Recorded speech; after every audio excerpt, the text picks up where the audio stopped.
Chapter 149. On the way to the night building, Celestine still didn't stop talking.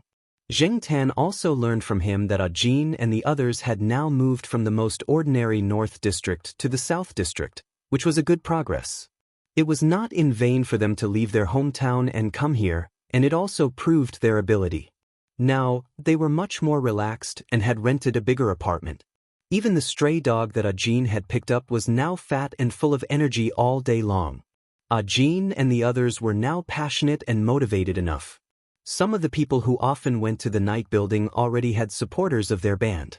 The person in charge of the night building also thought highly of them, and Zheng Tan was also happy for them. Now, the person in charge of the night building had been changed.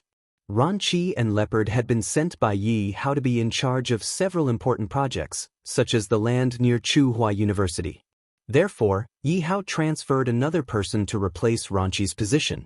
The night building was still so lively at night. When Zheng Tan followed Celestine into the private room on the third floor, there were two other people besides Yi Hao, Leopard, and Ranqi. Zheng Tan had seen one of them before. That person was called Tiger Liang, and Yi Hao and the others called him Huzi. He was also the person in charge of the night building. As for the other person, Zheng Tan didn't know him. However, those who could stay here must be Yi Hao's confidants or trustworthy people, and their mouths were tight enough. Knowing Yi Hao and Celestine's way of doing things and means, Zheng Tan didn't have to worry too much about it. He still did what he had to do before. No, there was another difference. It was the one lying on the single sofa. On the way here, Celestine also talked about the Monsignor. Rumor has it that the Monsignor has performed a meritorious deed again. During the new year, the Monsignor had been by Master Tang VII's side the entire time. Even though Master Tang VII had retired, his influence behind the scenes was still not small, so he would not be too idle during the new year. Coincidentally, someone had taken advantage of a loophole and attempted to harm Master Tang VII. That person had been scratched half to death by this big cat. For this reason, Master Tang VII was even more gratified. This also caused the Monsignor's status in the family to soar. After the new year, Master Tang VII did not go out much. Now that his safety was guaranteed, he had Yi Hao look after the Monsignor outside. Perhaps he could be of some help. As a result, Zheng Tan saw the Monsignor in the night tower again today. Glancing at the Monsignor who was resting on the sofa with his eyes closed, Zheng Tan looked at Ranqi. Sure enough, that guy was sitting the furthest away from the Monsignor. Moreover, when he saw Zheng Tan, Ranqi's face clearly stiffened. As usual, when Ranqi saw Zheng Tan and the Monsignor, he felt that something was wrong. Zheng Tan was already used to Ranqi's behavior, so he did not mind. He jumped onto the coffee table and began to look for food. These people had their own topics to talk about. After Zheng Tan came, he only cared about eating and drinking to his heart's content, then sleeping. When he woke up, he would be home again. In short, he was just passing time. After Celestine entered, he pulled a chair and sat down very naturally. He knew everyone inside and they also knew him. They were all on the same side, so no one was too reserved. "What are you talking about?" Celestine asked. As he spoke, Celestine dragged the plate of peanuts over. There were a lot of nuts on the coffee table. Everyone knew Celestine's preferences, so they did not object to his practice. Celestine liked the peanuts here. Although peanuts were a bit too popular, the taste of the peanuts fried in each place was more or less different. Celestine preferred the peanuts of the night building. Every time Zheng Tan came here, he ate a lot of peanuts. Anyway, he just had to wait by the side. He peeled a peanut and put it in front of Zheng Tan. Then Celestine peeled another one for himself, waiting for Yi Hao's answer. Yi Hao did not say much. He handed a folder to Celestine. "Take a look at this first." Zheng Tan was also curious and leaned over to take a look. On the top was a photo of a young woman in her 20s. It was probably taken in a bar. The woman in the photo was dancing. Her curves were fully displayed, and her flying hair could not hide her gorgeous face. "Hey, isn't this the little white flower that Lai Er bought?" Celestine snorted with disdain. "What's this woman doing again?" The Lai Er that Celestine mentioned was Yi Hao's rival. The woman in the photo was Lai Er's follower. From time to time, she would come to the night building to cause trouble. Putting the photo aside, Celestine read the following report and suddenly frowned. The report was clipped from a certain newspaper. Nowadays, newspapers often reported such content, and ordinary people were used to it. However, if the culprit was this woman, Celestine was really curious. Suicide. Celestine read the report and could not believe it. The money that Lai Er gave her is enough for her to squander for a long time. This woman loves to enjoy life. How could she commit suicide? Zheng Tan read for a while and was a little bored. He was not interested in these things. When he was about to leave, Celestine flipped through another document. There was also a photo. There were 4 people in the photo. 3 fat men and a cute girl of 14 or 15 in a princess dress. Even if the 2 men inside weren't 1.8 meters tall, they were considered to be of average height in Chuhua City. However, looking at the father and son, both of them seemed to weigh more than 100 kilograms, and their bodies were full of fat. When the 3 fat men stood together, they indeed looked like a family. Because of this, the little girl on the right looked even more outstanding. Zheng Tan glanced at the photo. His eyes fell on the girl in the princess dress for a while, then moved to the fat man standing on the far left. He felt that the fat man was a little strange. Yi Hao lit a cigarette and pointed at a fat middle-aged man in the photo. This man is called Chen La. When I came to Chuhua City to follow Master Qi, Chen La was quite famous in Chuhua City's business circle. Lai Er stepped on him to become famous and was put in an important position by Lei Tu. 10 years had passed since then. Who would still remember that fat merchant named Chen La from back then? Who still remembers Lei Tu, who was in the same era as Master Tang VII and Ye 19? Celestine raised his eyebrows and looked at Yi Hao. He did not interrupt and waited for Yi Hao to continue.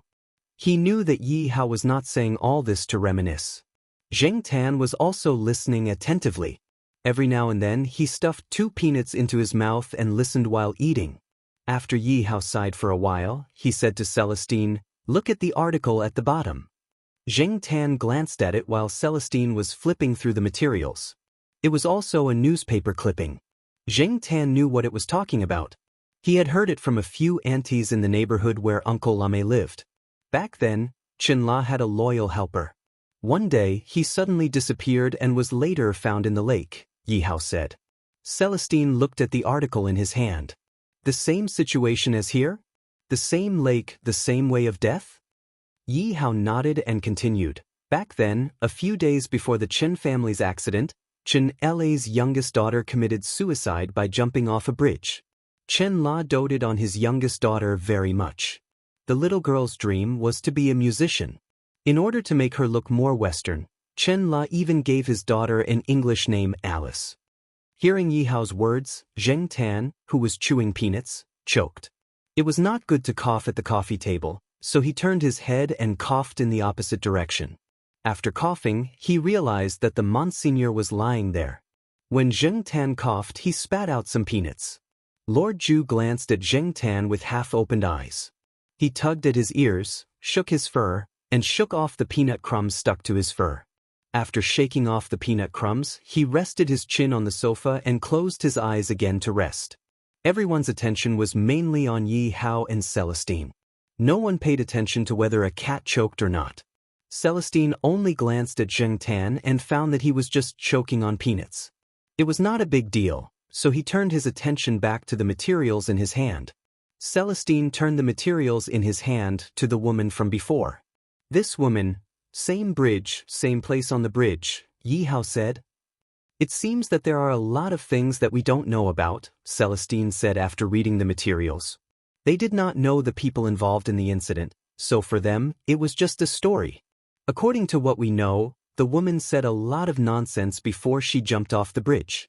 She didn't seem to be in her right mind, Leopard said. She must have taken drugs. She's been having a lot of fun lately. She must have taken drugs.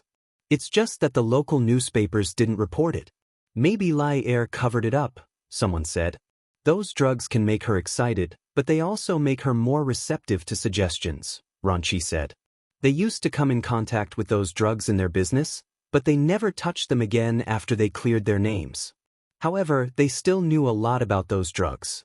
Suggestions? Suggestions to commit suicide? When I did some research, I learned that this woman really hates bridges and things like that. Sometimes she would ask people to take a long detour to avoid a big bridge. If she really had something to do with what happened back then, what Xianxia said might be true, Leopard said. In any case, someone did want to deal with them, Celestine concluded. So, Wei Ling, when you have time, help me ask your senior about the progress of the investigation so that we can take action as soon as possible. It was not that Yi Hao couldn't find out anything by himself, but He Tao could find out more and faster. Okay, I'll keep that in mind. Do you have any suspects? Celestine asked Yi Hao. Yi Hao shook his head and raised his finger to point at the ceiling. Someone up there wants to deal with Lai Er. That guy doesn't know how to restrain himself, and not everyone up there likes him. But if it's someone up there, they wouldn't spend so much effort to deal with those two people. Originally, I had a suspect, but I'm not sure. Back then, Chen La and his wife died in the fire. Chen La's youngest daughter jumped off the bridge, but Chen La's son was sent away and no one knows where he went. As he spoke, Yi Hao pointed at the fat man standing on the far left in the photo of the family of four. The four people sitting around the coffee table also came over to take a look. After Zheng Tan coughed and sprayed peanut crumbs on Lord Ju, he quickly changed his position and squatted down. At this time, he also leaned over to look at the photo in the folder. Zheng Tan happened to block Ranqi's view. Ranqi could only see the black cat's silhouette or back. Chapter 150. Chen La's son? They looked at the fat man Yi Hao pointed out, but they couldn't figure out who he was. Chen La's son, Chen. When his family got into trouble, he was just in university, not Tsinghua University. I remember it was the city's University of Finance and Economics. However, in many rich families, there were many who went to good universities. In comparison, Xianxia was not too outstanding. In addition, his figure and appearance at that time were completely inferior to his sister and some of the children of rich families at that time.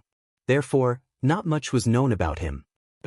Yi Hao put out the cigarette in the ashtray and said, "Someone who could disappear so completely must have been killed. Otherwise, he's not a simple person. Chen La and his wife weren't stupid, or they wouldn't have taken advantage of the opportunity to make a fortune. Their biggest mistake was not recognizing people and getting stabbed in the back by Lai Er. It could also be Chen La's friend who helped him," Long Qi said. "It's possible, but..." Yi Hao paused for a moment before he continued, "I heard that Chen La has a material in his hands. I don't know what it is exactly, but the seventh master said that the material could make Lai Er unable to rise again. But no one found it back then. Lai Er searched for it for a few years after that, but still couldn't find it. So, I suspect that if Xianxia is still alive, the material must be in his hands. Now that Lai Er lost two of his men in the same way, he must have known something and taken action long ago. But now, there are many people who want to get their hands on the material." "You want to get your hands on it too?" Celestine asked. "Of course. Besides, if Lai Er's men or other people who want to cooperate with him get their hands on the material, it'll be a big blow to us. Lai Er's appetite is quite big now. Hey, tell me more about Lai Er. I'll analyze it." Celestine was interested. "I heard from Mr. Qi that Lai Er's surname wasn't originally Lai. One day, Boss Lei laughed and said to Lai Er, 'You're so shameless.' So, Lai Er replied, 'Since Boss Lei said so, I'll change my surname to Lai.' Lai Er was the second son in his family, so everyone called him Lai Er until now. But he didn't think it was a shame. Instead, he thought that the name was a symbol of glory. It recorded his glorious history of stepping on Lei to make a comeback. While Zheng Tan was looking at Chen La's family's photo, he was looking at the photo of Lai Er's family. He compared the fat man standing on the left with Uncle La. Upon closer inspection, there was a slight resemblance, but generally speaking, it was indeed difficult to tell them apart. After all, Xianxia in the photo was really too fat. At that time, he looked like a young boy who had just entered university, while Uncle Lame had a normal build and had a weather-beaten look. Zheng Tan also compared the pretty little girl standing on the right. She was the only one of the four with a normal body. But according to Chen La's own words, the little girl looked like her mother, and Xianxia looked like his father. Xianxia and Chen La did look similar in the photo, but he didn't know if they would look like Uncle Lai Mei after they lost weight. The photo alone couldn't prove whether Uncle Lai Mei was Qin Zhu or not. Zheng Tan didn't see anything like a photo in Uncle Lai Mei's room. Moreover, Zheng Tan was only relying on his intuition. He had doubts and couldn't be sure. Just as she was thinking about it, Zheng Tan caught a glimpse of a line of words at the bottom of the photo. The information provided introduced Chen La and his family. What caught Zheng Tan's attention was that it said Chen La's wife's surname was Mei. Lai Mei? If there was a connection, this was a connection. Zheng Tan pondered for a while and decided to go to Uncle Lai Mei's house to take a look. It was just a suspicion, and there was no way to prove it. If that person was really Chen Zhu, as a cat, it didn't seem to be able to do anything, nor did it bother to care about those things. According to Yi Hao, the situation had probably escalated. As a kitten, it was better for it to squat aside and watch. Yi Hao's gaze moved from the photo of the four people to another photo. When they were talking about Lai Er, they talked about the woman in the photo. She was close to Chen La's daughter and played well with her. However, she was the one who brought Chen La's daughter to the bridge. She might have done something. Otherwise, why would a normal girl commit suicide by jumping into the river? Because of Lai Er's protection and Chen La's fall, the woman in the photo was safe and sound for so many years. But now, someone was coming for revenge. Who was the one who gave the woman the hypnosis? Who set up these murderous plots? The person who could do this must have a high IQ. Yi Hao and Celestine stopped talking about Lai Er and Chen La. They turned to talk about the current projects. Zheng Tan squatted on the side and listened to them. He stuffed a few peanuts into his mouth. Celestine had already peeled them and placed them in front of him. Zheng Tan only needed to eat them. The Monsignor was lying on the sofa with its eyes closed the whole time. Occasionally, it twitched its ears to show that it was still alert of its surroundings. Compared to Zheng Tan, the Monsignor was too well behaved. 2 days after returning from the night building, Zheng Tan went to Uncle Lai Mei's house to check on the situation. He wanted to solve his doubts. Zheng Tan arrived at 3 in the afternoon. Just like last time, there was a cushion and a glass of cold milk on the balcony. He sniffed the milk. There was no smell. It should be fresh. After knocking on the door and entering, Zheng Tan jumped on the desk and squatted there. He didn't run around. Looking out from the desk, he saw that the other 2 rooms were closed. He had already checked one of them. It was the piano room, and the other was still a maze.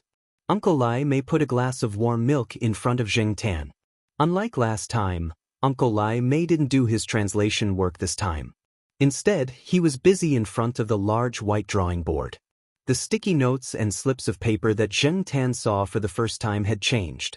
Although there were still many sticky notes with English cursive, they weren't the same as before. On the white drawing board, there were some lines and symbols next to the sticky notes. Uncle Lai Mei used a marker to write and draw on the sticky notes. There were more and more lines and English cursive on the white drawing board. What made Zheng Tan depressed was that he couldn't understand a single word.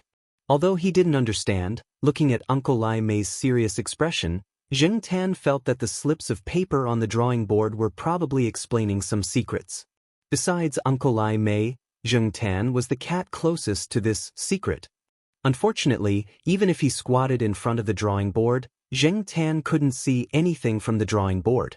Not wanting to disturb Uncle, Zheng Tan squatted on the desk and looked over quietly. Unlike when he was working as a translator, Zheng Tan sensed that other than the seriousness on Uncle Lai Mei's face, there was a sense of oppression and heaviness around him. There was also a hint of murderous intent. Nowadays, Zheng Tan was sensitive to the surroundings, but he was still a bit restless. To relieve the pressure, Zheng Tan moved his eyes away from the drawing board. There were many books on the desk, and not far from where he was squatting, there was an open magazine. These days, some magazines were quite popular, and many people still had the habit of reading magazines. Unlike in the future, when computers and phones were everywhere, everyone liked to look at their phones. Walking to the open magazine, Zheng Tan squatted down and looked at the content of the magazine. He wanted to divert his attention and get rid of the oppressive and heavy feeling. However, when he saw the content of the open page, the oppressive and heavy feeling didn't go away but became stronger. The overall content of the magazine covered many aspects. It was divided into several sections, including emotions, technology, current affairs, and so on. The page that was opened was an article on psychology. How did a good person become a demon? This was the core question of the article. The article was very long, and it wasn't finished on both sides of the open page. There were many relatively professional terms, as well as some related experiments and examples. Zheng Tan skimmed through it and didn't read it in detail. Zheng Tan felt that this article was too profound, and he couldn't understand the deeper things. He thought that he was a layman, and he could only use a layman's perspective to read this article and understand some of the superficial meaning. Even so, Zheng Tan still felt that it wasn't very smooth. The boundary between good and evil is not fixed, but it can be changed and crossed. The change of situation can bring about a change of human nature. In some situations, black and white are reversed, and conscience and evil are also reversed. Humans have unlimited potential. They can make anyone good or evil, care or indifference, create or destroy, and they can even fall from Lucifer to Satan. When he returned to the main house, Zheng Tan was still in a bad mood. Huang was lying on the parterre in the neighborhood. He was probably basking in the sun for the whole afternoon. He looked very relaxed, which made Zheng Tan envious. Sometimes, ignorance was a kind of luck. The more you know, the more troubles you will have. When Zheng Tan was unhappy, he couldn't help but slap Huang twice when he saw him. Huang was still a little confused after being slapped. He looked at Zheng Tan innocently, turned his head, and rubbed his head on the ground. Suddenly, he saw a gray magpie and immediately became excited. He didn't feel sleepy at all and walked over to the gray magpie. After the Jiao family finished dinner that night, Jiao Pa didn't go to the biology building, nor did he immediately go to his room to do his work. Jiao Ma didn't go out to do the fitness dance with the other female teachers. Instead, she sat on the sofa in the living room and discussed something with her husband. Little Pomelo's 10th birthday party. Zheng Tan, who was originally a little listless, turned his ears to them when he heard this. Little Pomelo was indeed almost 9 years old. According to the customs of Jiao Pa's hometown, 9 years old was 10 years old. In terms of birth date, little Pomelo's birthday was actually a few months away. However, Jiao Pa was going abroad soon, and Jiao Ma couldn't do it alone. After asking for little Pomelo's opinion, they decided to hold the party next week. Chapter 151. Zheng Tan wasn't prepared when he heard about little Pomelo's birthday party. If he had known about it a few days earlier, he could have thought of a way to prepare a birthday present. But now, time was tight, and Zheng Tan didn't want to make a perfunctory gift. Since he couldn't think of a good way and couldn't find a good gift, Zheng Tan decided to keep it in mind and give it to her when the time came. As for little Pomelo's irresponsible mother, Auntie Jiao had called her and told her that she was going to hold a birthday party for little Pomelo. She did not say much about it and transferred some money over. The Jiao family didn't expect Pomelo's mother to say anything. They didn't expect much, but they weren't disappointed either. After confirming the time, they had to book a hotel. Originally, the Jiao Pa was going to find a hotel near Tsinghua University. Unexpectedly, Third Master Fong called and asked the Jiao Pa to book a private room at the Shaoguang Hotel after he found out that little Pomelo was going to hold a birthday party. He didn't even need to show the Jiao Pa his membership card. The Third Master Fong just had to say hello. The Jiao Pa wanted to refuse, but after the Third Master Fong talked to the Jiao Pa on the phone, the Jiao Pa didn't say anything more. No matter what the Third Master Fong said, Zheng Tan felt that the Third Master Fong was quite nice. At the same time, he also told some relatives and friends that the Jiao family valued little Pomelo a lot. They didn't want to neglect this little girl who didn't have parents by her side. In addition, there was another reason. In the eyes of many people, from the perspective of benefits, people who could hold a birthday party at a place like the Shaoguang Hotel deserved to be seen more often. After Jiao Pa went abroad, these colleagues and relatives, who were not close to him, could more or less help him when necessary. They did not alienate him and put too much pressure on Jiao Ma. In this society where money was the most important thing, there were some methods that needed to be used even if they were not worth it. Perhaps the third Master Feng had mentioned these factors to Jiao Pa when he was on the phone. After the location of the birthday party was confirmed, Jiao Pa started to prepare the invitations. He even bought some cartoon invitations for little Pomelo to invite her classmates. This kind of birthday party could also bring little Pomelo closer to her classmates. With the help of Wuxia and Xianxia from the Western compound, Jiao Pa wasn't worried at all. Of course, it was inevitable that this matter would be criticized. Several relatives who worked in Chuhua City had already criticized Jiao Pa for being extravagant and wasteful after finding out the location of the birthday party. She was not their biological daughter, so why bother? In this regard, Jiao Pa did not explain anything. In the Jiao family, little Pomelo was already a member. He did not need to explain more to anyone. Zheng Tan did not have a good impression of those nosy relatives. If those people came to the Jiao family, Zheng Tan was too lazy to pay attention to them. However, when they were not paying attention, Zheng Tan threw a few dead cockroaches into their bags. The cockroaches were found next to the bag of trash in front of Chu Xiangyang's house. Chu Xiangyang probably found the cockroaches when he was rummaging through the cabinets and boxes and smacked them to death. Otherwise, how could cockroaches run around arrogantly in this weather and temperature? There were also many people who could not attend the birthday party, but sent gifts early in the morning, such as Zhao Lu, Yuan Ziyi, and some people from the Western compound. Although Yuan Ziyi was busy with work and could not attend, he generously arranged for a company bus to pick up the children who were going to little Pomelo's birthday party and take them to Shaoguang Hotel. This way, the parents could rest assured. As for the postgraduate students in Jiaopa, the results of the postgraduate entrance examination had already been released, but the cutoff line had not been set. However, according to the admission ratio, Zheng Jing's score was still within the safe range. Now, this female student who came from another major was already working with her two senior brothers. The sooner she familiarized herself with the laboratory, the faster she could get the hang of her own experiments in the future. With this new junior sister, Xian was promoted from senior brother to senior brother, and Su Chu was promoted to second senior brother. Zheng Tan met Zheng Jing when the three of them came to visit the Jiao family. She was a girl who was not skinny and was almost 1.7 meters tall. She was good-looking and cheerful, but in some people's eyes, she was a little strong.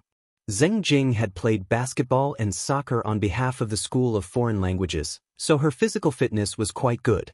Perhaps because of this, the Jiaopa relaxed the requirements for this student. Otherwise, if he recruited a student who was often sick, not only would she not be able to help take care of the Jiaoma and the two children, but she would also be the one to take care of the Jiaoma. It had to be said that many times when the Jiaopa selected students, besides looking for a good character and real ability, he also looked for a good housekeeper. Zheng Jing did not know about this at all, and the two senior brothers who knew kept their mouths shut. It was better not to talk about this kind of thing, as it would ruin their tutor's image. On the day of the birthday party, the Jiao family definitely did not have much free time to care about Zheng Tan, so Tong Qing was sent over. With him, the Jiao family did not have to worry too much. After all, they all knew that their cats would not stay at home obediently on the day of the birthday party. The day was Saturday, and early in the morning, little Pomelo's classmates were brought over by their parents to the eastern courtyard. Everyone agreed to meet there, and then went to the school gate to get on the bus and go to the hotel. There was a side door next to the eastern courtyard, and the bus was parked there. The children's parents were relieved when they saw the bus. It was not a second-hand car, but a bus used by Yuan Ziyi's company to send its employees to and from work. There were always spare cars in the company's garage, and they did not need them during this period of time, so they transferred them over to help. As the birthday girl, little Pomelo felt a little awkward facing so many people today, but she was already mentally prepared. With the help of Wuxia and Xianxia, she quickly got used to it. Seeing that Zheng Tan was led by Tong Qing, she was relieved to entertain her classmates. As for Zheng Tan, Tong Qing, the cat's housekeeper and bodyguard, drove the car.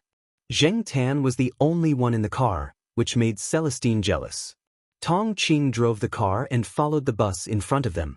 Zheng Tan was bored to death, lying on the back seat and thinking about something, the tip of his tail moving from time to time. There was a luggage bag next to him. Jing Tan would have to squat inside and be carried to the hotel. Although the third Master Fang did not say that Jing Tan should hide, the Jiao Pa and Jiao Ma felt that they should not cause trouble for others. If they were seen by others, it would be bad. After all, most people were against pets entering hotels these days, not to mention a high-end hotel like this. They could only let Jing Tan suffer for a while. Fortunately, the luggage bag had been modified. There were a few nets added to it, and it was breathable enough to let Jing Tan see the situation outside through the nets. If the people outside the bag did not look carefully, it would be difficult to see that there was a cat in the bag. Celestine was on vacation today, so he came to the hotel to play a few games at the card table. After lunch, the children all went to the amusement park, and some of the adults also left. The people who stayed wanted to enjoy the entertainment facilities of the 5-star hotel. Celestine was bored, so he called Jing Tan to go to the night building. There were not many people in the night building at this time, so Celestine did not mind. He was going to sing some songs and then find a chance to fight with Tong Qing. He could see that Tong Qing was also from the army, and he was itching for a fight. Jing Tan squatted in the bag and was carried by Tong Qing. He and Celestine walked out of the hotel together.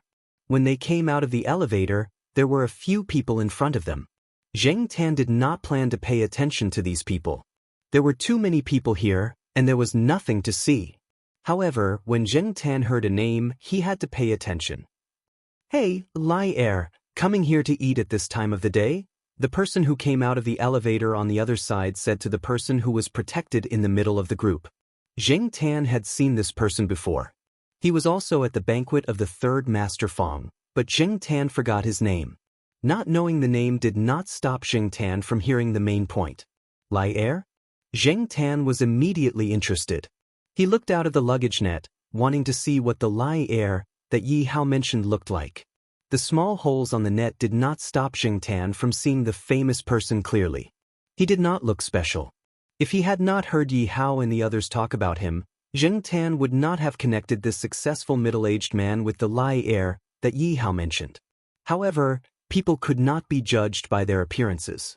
If one took a closer look, they could see a hint of ruthlessness in the man's eyes. Other than Lai Er, Jing Tan also glanced at the people around Lai Er. Other than the plump secretary-like woman beside Lai Er, the others were all men who did not smile. They were probably bodyguards. Tong Qing did not know Lai Er. Even if he did, he would not care about Lai Er. He walked straight to the door. Jing Tan did not want to look at the man who was willing to stab his brothers in order to climb up the social ladder. He even changed his surname to curry favor. In the end, he killed his former boss. Soon, Jing Tan could no longer see Lai Er and the others. However, he could hear Lai Er and the rich businessman mocking each other. The rich businessman seemed to be mocking Lai Er for being so afraid of death that he brought so many people with him for a meal. Lai Er was mocking the businessman for his recent investment failure. Jing Tan could guess from the rich businessman that many people knew about Lai Er's current situation. They knew that Lai Er was being watched. Well, there was no such thing as a permanent secret in the circle. Since Yi Hao knew about it, he would not be a fool. However, Tong Qing did not walk far before Celestine told him that something came up and changed his mind. He asked Tong Qing to take Jing Tan for a walk while he went back to the hotel. Jing Tan roughly knew why Celestine went back to the hotel. He was curious as well. Was Lai Er here to talk business, meet someone, or just for a meal? Jing Tan couldn't find out the reason why he didn't dare to do so. Jing Tan did not go for a walk. She walked around the area and then slept in the back seat of the car for the whole afternoon. Tong Qing listened to the traffic radio for the whole afternoon and did not say a word. Chapter 152. The birthday party on Saturday went smoothly. The Jiao Pa's goal was achieved. Many people approached the Jiao Pa in private and told him that they would take care of Jiao Ma and the 2 kids. After a busy day, the 4 members of the Jiao family prepared to have a good rest on Sunday. However, Jing Tan was not one of them. On Saturday, Jing Tan slept the whole afternoon. He did not help much at the birthday party. He was too lazy to interact with the naughty kids. He slept on his own, ate his fill, and waited for the party to end before going home to continue sleeping. Therefore, the next day, unlike the 4 members of the Jiao family, Zheng Tan was in good spirits early in the morning. The Jiao family only had their first meal at noon. After breakfast, they fell asleep immediately. Zheng Tan went out to play after lunch. On weekends, the people on campus were scattered. Some were sunbathing, some were on dates, and some were jogging. There were many places where people could be seen. Zheng Tan ignored the 7th student who said, "Hey," to him and decided to take a walk outside the campus. The afternoon sun was good. As Zheng Tan walked on the fence, he met a few cats who were sunbathing. As he had walked this path many times, Zheng Tan had seen most of the cats that liked to wander outside at this time. Of course, there were a few that showed hostility, but Zheng Tan ignored them. He did not have time to waste on these cats. Zheng Tan walked around the construction site. He was very satisfied with the progress of the construction site. Even though it was not the same every day, the changes were obvious. Zheng Tan had something to look forward to. Originally, Zheng Tan wanted to go to Uncle Lame's place to check on the situation. After seeing Celestine yesterday, Zheng Tan guessed that he must have heard something important. Otherwise, he would not be in such a hurry. Therefore, Zheng Tan wanted to see what Uncle Lame was up to. Even though there was no concrete evidence to prove that Uncle Lame was Chen La's son that Yi Hao had mentioned, Zheng Tan's intuition told him that it should be this person. The previous 2 murders were very likely this person's revenge. When he was about to reach Uncle Lame's neighborhood, Zheng Tan suddenly stopped. He saw a familiar person. After thinking about it carefully, Zheng Tan recognized that he was one of the people who were with Lai Er at the Shaoguang Hotel yesterday. But what were Lai Er's men doing here? The surrounding area was an old residential area, and one of them was a private house. Some people had built their own houses and rented them out. Although there weren't many students who came here to rent, it wasn't like there weren't any. In addition, there were office workers around, and the cheap rent here compared to the residential area, the houses here were still in high demand. Zheng Tan watched as the man said something to the 2 men standing at the intersection. The 2 men nodded and continued to stand at the intersection. The 3 men were dressed casually. If Zheng Tan hadn't recognized one of them, he wouldn't have paid attention to them. After the man finished talking to the 2 men at the intersection, he walked in through the intersection. Zheng Tan thought for a moment and followed him inside. As for the 2 men at the intersection, they just glanced at Zheng Tan and continued to observe the surroundings. It was just a cat, so they didn't pay much attention to it. There were many people who had cats in the neighborhood, and they had seen 2 just now. From the intersection, there were 5 or 6-story old residential buildings on both sides. The gray walls didn't have many colorful decorations, and many of the residents were drying clothes on the balconies. Because the 2 buildings were too close, the residents living on both sides of the street couldn't really enjoy the sunlight. The road was narrow, and if a family car drove in, the remaining width was barely enough for a bicycle to pass through. Zheng Tan kept a distance and followed the man in front of him. He also noticed that along the way, there were people standing at intervals. Like the 2 men at the intersection, they were dressed casually, but Zheng Tan could feel a bit of fierceness from them. When the people in front of them passed by, they would nod slightly at the people behind them. Perhaps they would even make eye contact. Zheng Tan stood at the back and could not see them clearly.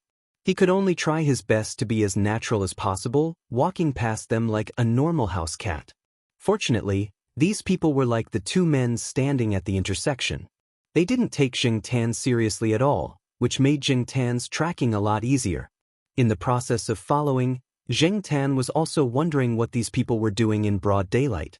After walking for a while, there were no longer old residential buildings on both sides, but private houses. The man didn't stop there, but kept walking. After walking for about 7 or 8 minutes, he stopped in front of a residential building. This residential building had a similar architectural style to the surrounding buildings. It was a small 2-story building with a small courtyard of 15 or 16 square meters. Perhaps because no one had lived here for a long time, there were a lot of weeds in the courtyard. Unlike the narrow feeling when he first entered the intersection, there was still some distance between each building. Many of the houses had their own small courtyards.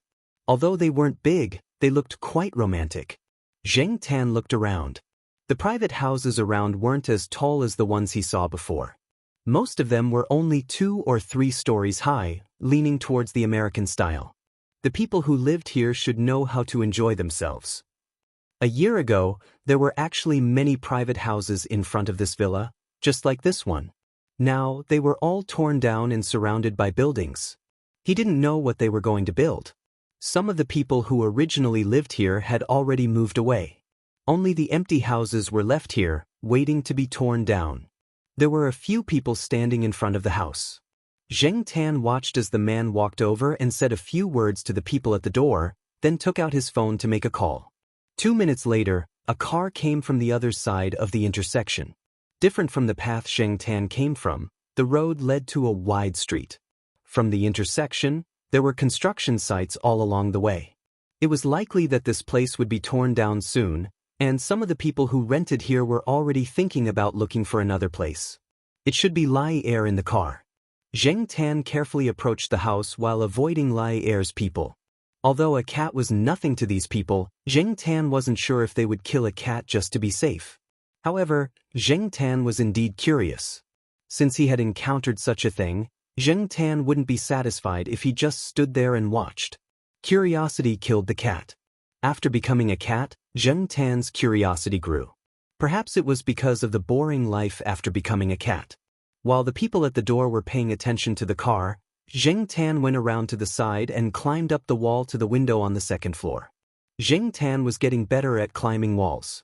As long as it wasn't a particularly smooth wall, Zheng Tan could easily climb up as long as it was a certain height. Lai Er got out of the car, and the person Zheng Tan had been following walked over to report to Lai Er. I've arranged people around the intersections. The buildings on the left, right, and back have been cleaned. There are people guarding downstairs as well. I've checked the house 3 times myself and found a surveillance camera in a hidden place. It has been removed. There is indeed a computer in the room, but no one has turned it on. Don't worry. Lai Er raised his hand to show that he understood. He then gathered his coat and walked into the house. Zheng Tan planned to climb up and find a window to sneak into the house, but soon, Zheng Tan heard faint voices coming from inside. Zheng Tan was at the window on the side of the house, and the people should be in the room with the front window. Zheng Tan moved over carefully. It was daytime now, and she would be easily discovered if she was not careful. Fortunately, the guards below were standing at the door and could not see Zheng Tan above. After Lai Er went upstairs, he walked to a room. From the window, he could see the construction site in front of the house, but it was blocked by old blinds. The things in the room were simple and easy to see. There was a table with a laptop on it. One of the people beside Lai Er walked over and turned on the laptop. Zheng Tan moved to the front window on the second floor and peeked through the thin gap between the blinds. The others had left, and only Lai Er was inside. When it came to secrets, Lai Er didn't want anyone but himself to know. He didn't trust anyone. Lai Er was sitting in front of the table, video chatting with someone on the laptop. Zheng Tan's hearing was good. Although Lai Er lowered the volume, Zheng Tan could still vaguely hear something. On the screen, there was a person wearing a black coat and a mask. The mask was round and looked simple and crude, like a child's toy. "Uncle Chang, long time no see," said the person on the screen. "Xianxia." Lai Er stared at the person on the screen and gritted his teeth. When Zheng Tan heard Xianxia's voice, he knew it was Uncle La. "Oh, I almost forgot. You should be called Lai Er now. Do you think this place is familiar? I remember that when I was young, my father bought a house here when he had some money from his business.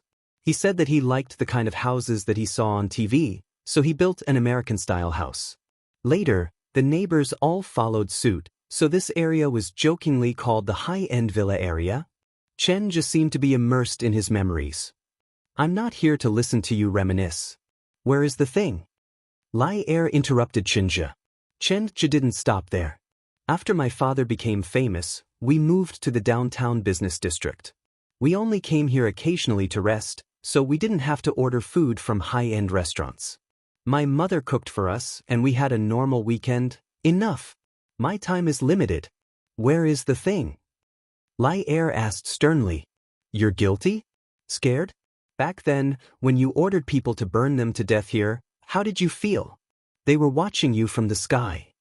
Chen's voice was low, and there was a hint of absent-mindedness in his calm voice. You think you can scare me with this little trick? Lai Er snorted. You bought this land, rebuilt the burned house, and sent me an anonymous email asking me to come here. You mentioned your parents who died in the fire just to scare me? I wasn't scared when they were alive, so I'm even less scared now that they're dead. Lai Er suddenly thought of something and said darkly, You set up the surveillance camera? Unfortunately, I've already removed it. I admit that you've grown a lot since you killed 2 people without leaving a trace. That's an improvement, but you're still too young for me. I've already found the thing you're talking about. I can find it even if you don't tell me.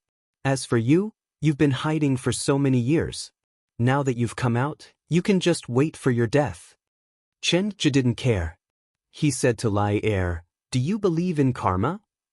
Chapter 153. Zheng Tan was becoming more and more sensitive to his surroundings, and he trusted his intuition. Because of this, Zheng Tan regretted coming here to watch the show out of curiosity. No matter how curious he was, no matter how unwilling he was to miss the opportunity, he shouldn't gamble with his life. Even if it was just a cat's life, he had to cherish it. It was better to be alive than to die mysteriously, even if the threat was not aimed at Zheng Tan himself.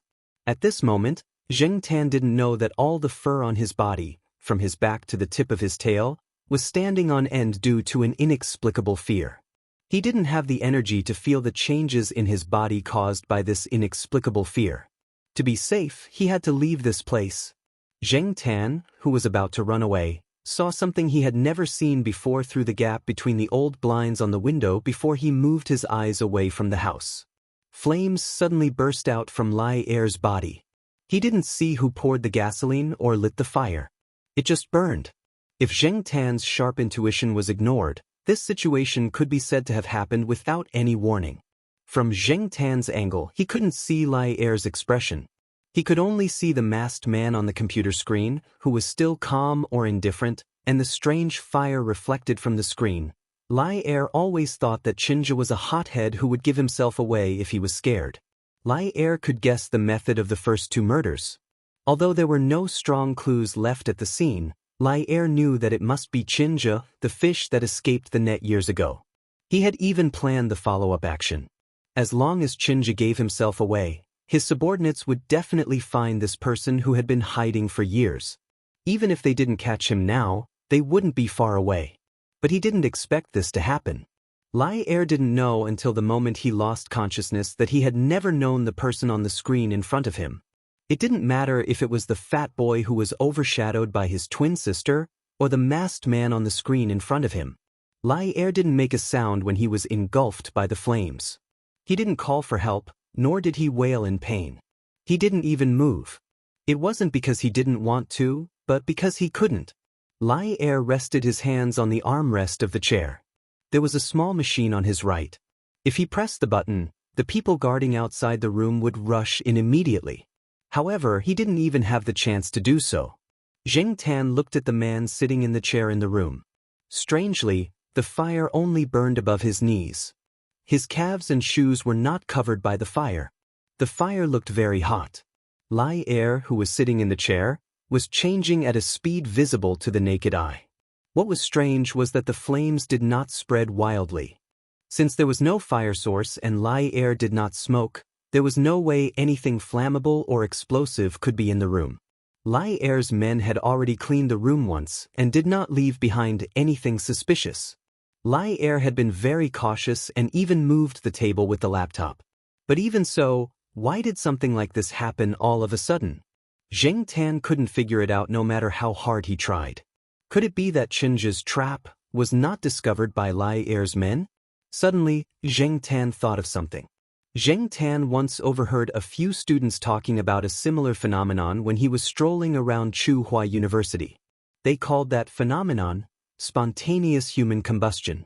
Perhaps in the historical records, spontaneous human combustion was not caused by deliberate human factors, but what was happening in front of Zheng Tan's eyes told him that at the very least, it was caused by human factors. Zheng Tan would never believe that it was just a coincidence that number 2 was summoned to this room by someone who had been hiding for so many years before coming out for revenge. Furthermore, Number 2 was burned to such a state. Many people once thought that spontaneous combustion was God's punishment. But from a scientific point of view, what was spontaneous combustion?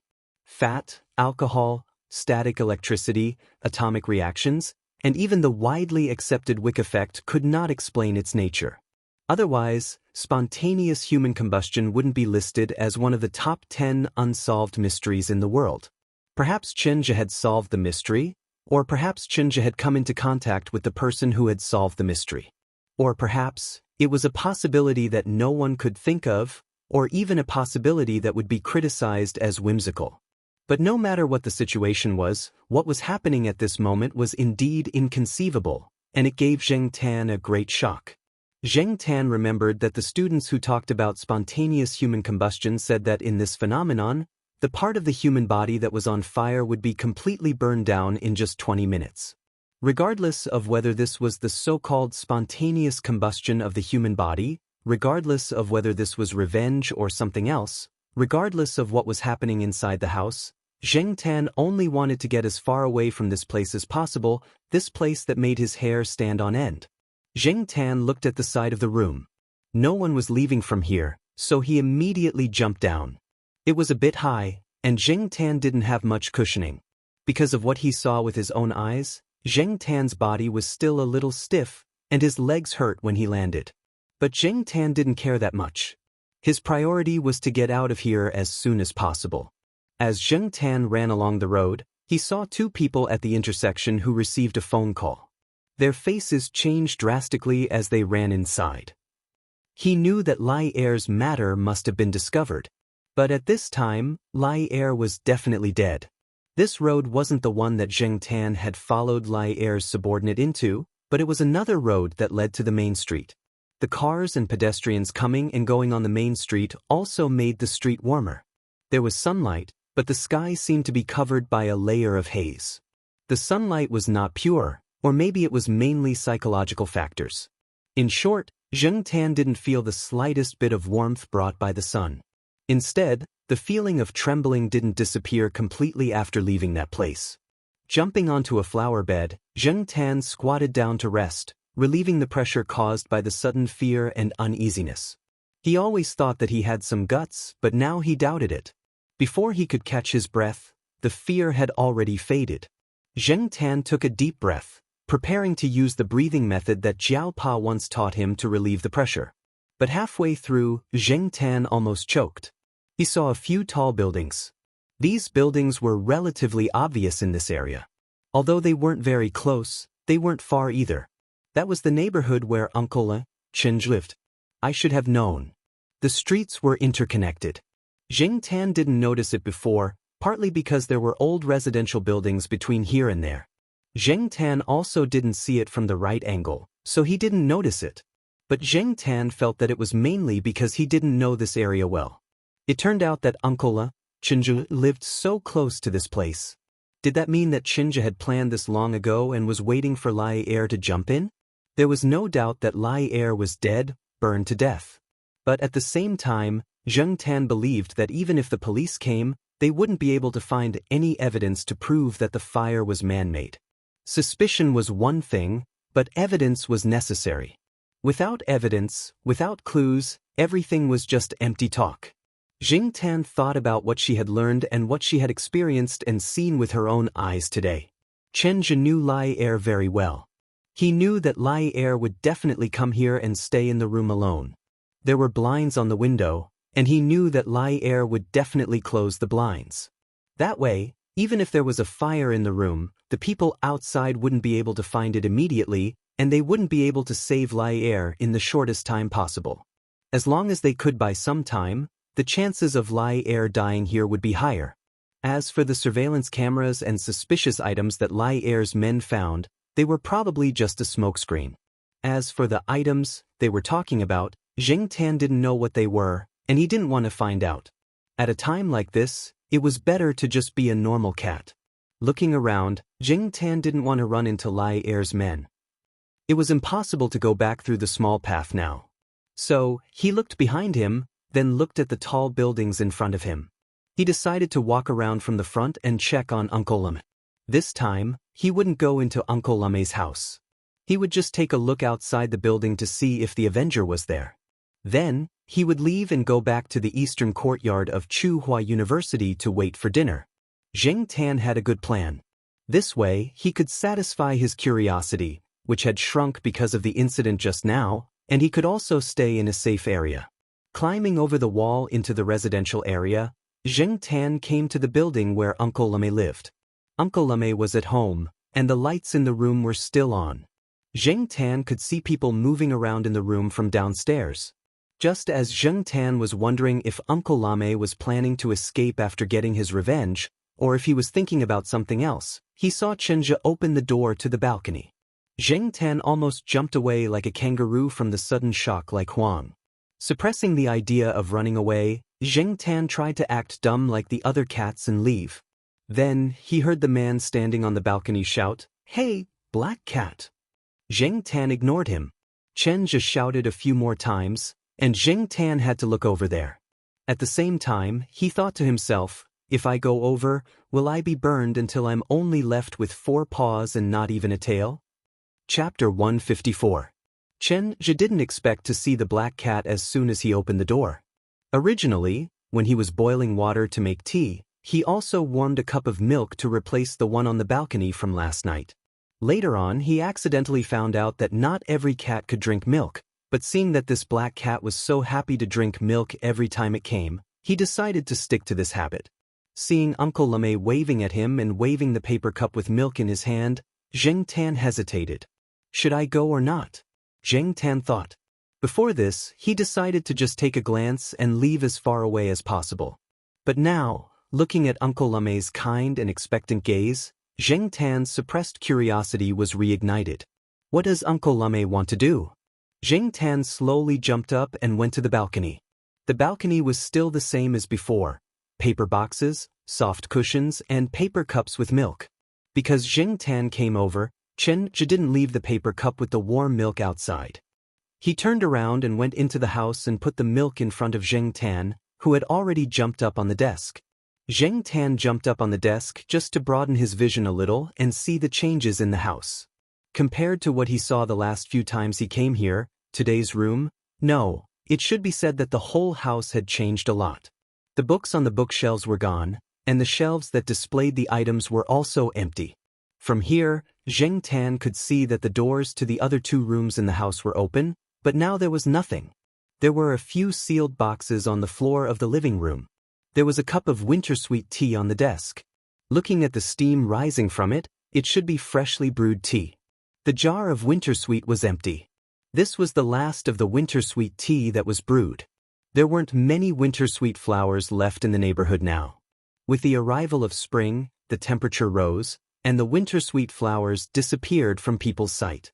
Next to the teacup was an upside-down book in a foreign language. If it wasn't for his recent experience, Zheng Tan wouldn't have associated this seemingly pleasant scene with the previous one. Looking at the person in front of him again, Zheng Tan realized that compared to the last few times he saw Xianxia, the current Xianxia had changed a little. Although he used to look quite gentle, Zheng Tan always felt that this guy was shrouded in a heavy shadow. Even when he was smiling, the shadow didn't disappear. But now, it was as if the haze in the sky had been dispelled, becoming clear and pure. When faced with seemingly harmless animals, people tended to behave more naturally. Xianxia returned to his seat at the table. He stared at Zheng Tan for 2 minutes. Just as Zheng Tan started to feel annoyed, Xianxia finally averted his gaze and confessed everything that he had done. Xianxia only mentioned a few things.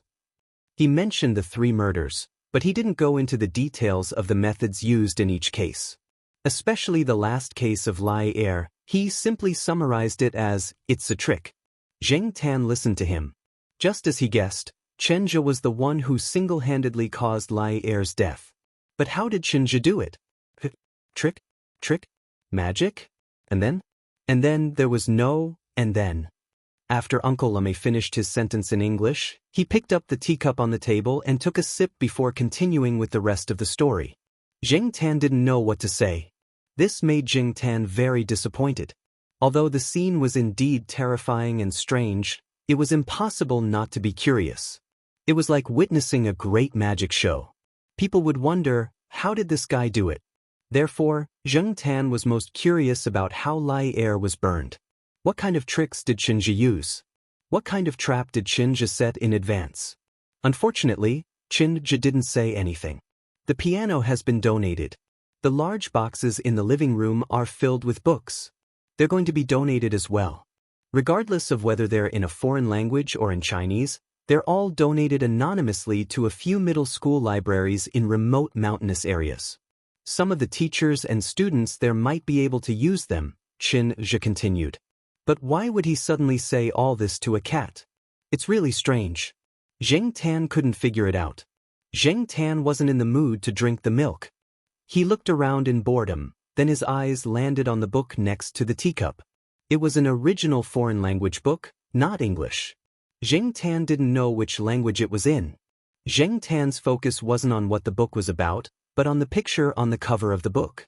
In a church, a young man was confessing to the priest. A lot of people confess to get rid of their mental suffering. Was Uncle Xianxia also confessing? The point was, if this guy was really repenting, why would he repent in front of a cat? Confessing my ass. Zheng Tan looked at the cover of the book, then looked at Xianxia, who was sitting on the chair and talking to himself. Then he looked at the cover of the book, then back at Xianxia. What the F***? Zheng Tan suddenly had the urge to flip the table. What the F***? I'm a cat, not a priest. Why the F*** are you confessing to a cat? However, Xianxia didn't seem like he was purely confessing. It seemed like he was purely trying to share some of the psychological pressure. Well, this kind of thing couldn't be told to outsiders. Even the most trusted people might not be able to tell. As for the reason why Xianxia chose to confess to a cat, Zheng Tan could roughly guess. This wasn't the first time Zheng Tan had met someone who talked to an animal to relieve their psychological burden. Obviously, to people, cats couldn't speak and couldn't understand human language. Even if they could understand, they couldn't tell a second person what they heard. However, Zheng Tan was an exception. Not only could he understand, but he also had a certain degree of understanding about this matter. Ashes to ashes, and dust to dust, in the present and certain hope of the resurrection of an eternal life. After Xianxia finished speaking, he was silent for a while, then he took a deep breath and smiled as if a heavy burden had been lifted from his shoulders. He looked up and saw the cat squatting on the desk staring at him. It seemed to be very surprised. Xianxia smiled again. He had decided to bury these things in the bottom of his heart. He had never thought of talking about these things. Even if he did, he wouldn't have thought that he would talk to a cat. Sure enough, it was much easier to talk about things that were kept in the heart. He was grateful to this cat. If it wasn't for this cat, he would have to carry the words that he had suppressed for so long into the future. Suddenly thinking of something, Xianxia took out a golden pocket watch-like object from his pocket and waved it in front of Zheng Tan. Black cat, tell me, what should I do with this thing? For many people, it's very important and can even trigger betrayals. However, I don't want to carry it around with me all the time. Seeing it reminds me of my nightmarish past. In fact, Zheng Tan was already very impatient. He had listened to Xianxia's nagging for so long, but this person didn't tell him what he wanted to know. Now, he was even waving a pocket watch in front of his eyes, making his eyes tired. This made Zheng Tan even more annoyed, so he raised his paw and slapped the pocket watch in front of him to the side. Xianxia didn't hold the pocket watch tightly. When he was talking, he was a little distracted. He didn't want to get any advice from a cat, he just said it casually. Suddenly, he felt his hand being pulled by the chain. When he looked over, the pocket watch had left his fingers and was lying on the desk. As if he didn't expect this, Xianxia was stunned. Then he looked at the pocket watch that was thrown on the desk. A few seconds later, Xianxia smiled in relief. According to your suggestion, that's it. Chapter 155. The gold pocket watch wasn't big, but it should have some weight. Zheng Tan could feel it when he grabbed it. Seeing Xianxia's nonchalant reaction, Zheng Tan felt that this pocket watch was like a very common everyday item. There was nothing to be cautious about. When Xianxia held it, he didn't hold it tightly. If it was something precious, he definitely wouldn't be like this. Moreover, when he saw Zheng Tan throw the pocket watch on the table with his paw, he didn't check it anxiously. He didn't seem angry at all. However, after thinking about what Xianxia said just now, Zheng Tan wasn't sure. Before this, Zheng Tan heard from Yi Hao that there might be a material in Xianxia's hands that could defeat Lai Er. It could help Yi Hao eliminate a strong competitor in Chuhua City. Yi Hao also wanted to get that material, but when Zheng Tan eavesdropped on the video call between Lai Er and Xianxia, he didn't hear any material. However, the word thing did appear. Moreover, this thing sounded very important to Lai Er. Lai Er also had some idea of what it was. Zheng Tan looked at the golden pocket watch beside her feet again. How could something that could make people betray their friends just be a daily item? Chen just saw the cat in front of him looking down at the thing at his feet. He thought that it was just curious, as if it was looking at a new toy, so he didn't pay much attention to it. Instead, he continued, "Before the accident, my father told me that if I could escape, I should leave this place far away and start a new life. If I really couldn't live anymore, I could open it. However, I hate this thing. Every time I see it, I think that it was the betrayer's greed and evil intentions. As for life, it's fine as long as I can earn enough money to survive. There are so many shining people, so I don't need to join in the fun. This world is full of crouching tigers and hidden dragons. Some people are high-profile, while others are low-key." As he spoke, Xianxia poked the cat's head with his finger. "This thing, just leave it here as you wish. Out of those people, whoever finds it first will get it. It's up to God. This is also a kind of opportunity, don't you think so?" "It's your grandpa."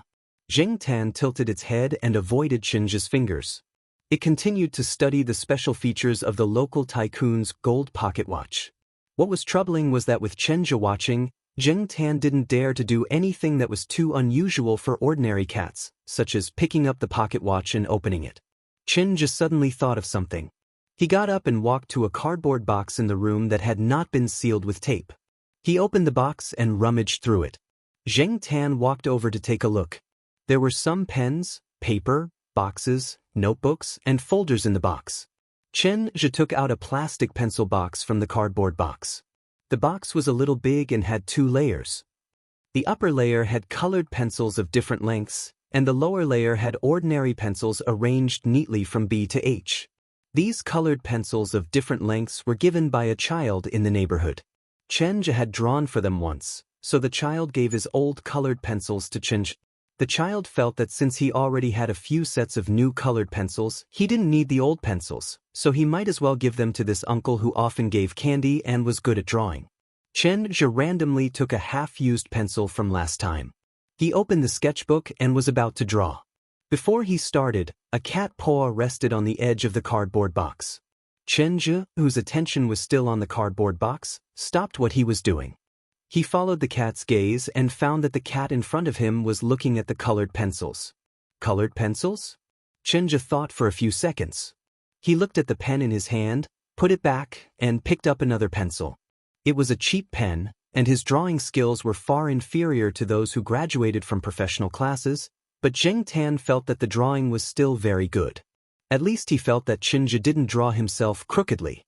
This was also the first time in many years that Xianxia had drawn colored pencils. Actually, colored pencils were not bad, right? After finishing the drawing, Xianxia wrote down the date and other notes, and then looked at Zheng Tan. "Keep it as a memento. I don't like to take photos, so I drew you again. When I recall in the future, I will remember that I used to know a cat." Xianxia carefully put the drawing into the folder, tidied up the cardboard box, and sat back on the chair. "I'm leaving tonight. Maybe I won't come back in the future." Leaving at night? In such a hurry? Did the investigation come? After staying at Xianxia's place for another 10 minutes, Zheng Tan couldn't stay any longer. He had to go home. Xianxia stood on the balcony and looked at the black cat who quickly ran away and disappeared. The next day, Zheng Tan was brought by Xiaogu to shoot a video for the promotion of the new product. Zheng Tan didn't have any free time until the evening. After dinner, Zheng Tan thought about it and decided to go out. Since last night, Zheng Tan's mind had been thinking about Xianxia and the rich gold pocket watch. After making up his mind, Zheng Tan stretched, jumped off the sofa, and prepared to go out. Black Charcoal, are you going out to play tonight? Jiao Ma, who was washing dishes at the kitchen door, looked over and asked. Zheng Tan looked at Jiao Ma and let out a soft wah-woo sound. Zheng Tan still couldn't make the sound of a normal cat, but the Jiao family was used to Zheng Tan's uniqueness. Ah-woo, wah-woo, and other similar sounds were common. Therefore, after hearing the wah-woo sound, Jiao Ma said, "Come back early." In fact, many people who had pets would communicate with them in their daily lives and talk to them in a normal tone. For example, if a family in the courtyard raised a Pekingese that wanted to poop or pee, it would jump with all its might to attract attention. Its family would untie its leash, bring it to the entrance of the building, unlock the door, and then say to it, "Go, come back when you're done." Then, the Pekingese would rush to the bushes and landscaping trees by itself. After it was done, it would paw the grass a few times to express its carefree and happy feeling. Then, it would return to the building by itself, wagging its tail at its owner and asking for a reward. Every time Zheng Tan saw this scene, he would despise it. Asking for a reward for taking a poop? It was so stupid. After leaving Tsinghua University, Zheng Tan went straight to Xianxia's neighborhood. Standing downstairs, Zheng Tan saw that the lights in Xianxia's house were off. The door on the balcony was closed, but not locked. Zheng Tan jumped up and opened the door before the street lights came on. The house was empty, and there was no one in it. There were only simple furnishings and darkness. This was what Xianxia meant when he said, "Your suggestion," and "so be it." Zheng Tan thought the pocket watch was an eyesore, so he threw it to the ground. He didn't expect Xianxia to misunderstand. Zheng Tan moved his ears to make sure there was no one in the house. He jumped on the table and saw the rich gold pocket watch on the desk. There was no computer, translation materials, books, and magazines on the desk. There wasn't even a teacup. This made the pocket watch even more conspicuous. Zheng Tan walked to the pocket watch and picked it up with his two front paws. Since no one was looking at him, he wasn't afraid of being discovered. The sky was dark and the house was dark. Zheng Tan didn't dare to turn on the lights. Besides, he could see the house without turning on the lights. There was no need to take the risk of being discovered. Just as he thought, the pocket watch was a little heavy. It wasn't as light as it looked. Zheng Tan fumbled with the pocket watch for a while before opening it. When he opened it, Zheng Tan was worried that it might be a trap set by Xianxia. Although he didn't have that creepy feeling now, Zheng Tan was still a little nervous. It couldn't be helped. It was the aftereffect of being scared. After opening it, Zheng Tan realized that it wasn't a pocket watch. There was a dial on it, but there were no numbers. Moreover, there was only a pointer. When Zheng Tan held the pocket watch and looked left and right, the pointer moved along with it. A compass? It couldn't be. Weren't compasses double-headed? One was N, and the other was S? Besides, the pointer wasn't pointing to the south. Connecting it to the information he heard before, Zheng Tan guessed a lot of possibilities. The guess that made Zheng Tan the most excited was that there was a secret in the direction the pointer was pointing to. Was it the material Yi Hao mentioned, or was it something else? No matter what the pointer was pointing to, Zheng Tan didn't dare to act rashly. If this thing was really that important as Zheng Tan guessed, this thing was too hot to handle. One's ability depended on how much burden one had to bear. The price of being overloaded was heavy. Zheng Tan did not want to end up like Xianxia's family. Furthermore, Zheng Tan was just a cat now, a cat that even the law would not speak for. Even the Jiao family he lived in were ordinary people. How could he compete with those people? Not to mention people like the third Master Fong and Yi Hao. Ordinary hooligans could also put the three members of a Jiao family in danger. Zheng Tan didn't want to think too much about conspiracy theories. However, after experiencing this incident, Zheng Tan knew that accidents weren't that difficult. But it seemed too wasteful to just leave this thing here. Xianxia didn't care. He had taken his revenge and was looking for a peaceful life. But even if he didn't care, there were more people who cared. Zheng Tan's ears twitched. He heard movement at the door. It shouldn't be Xianxia at this time, right? If it wasn't Xianxia, then it was very likely to be those people who had been looking for this thing. It could be Yi Hao's men, or it could be someone else. Zheng Tan gently buckled the thing on his paw and wrapped the chain around it. Then he took it and walked out of the balcony. Fortunately, he didn't close the balcony door when he came in.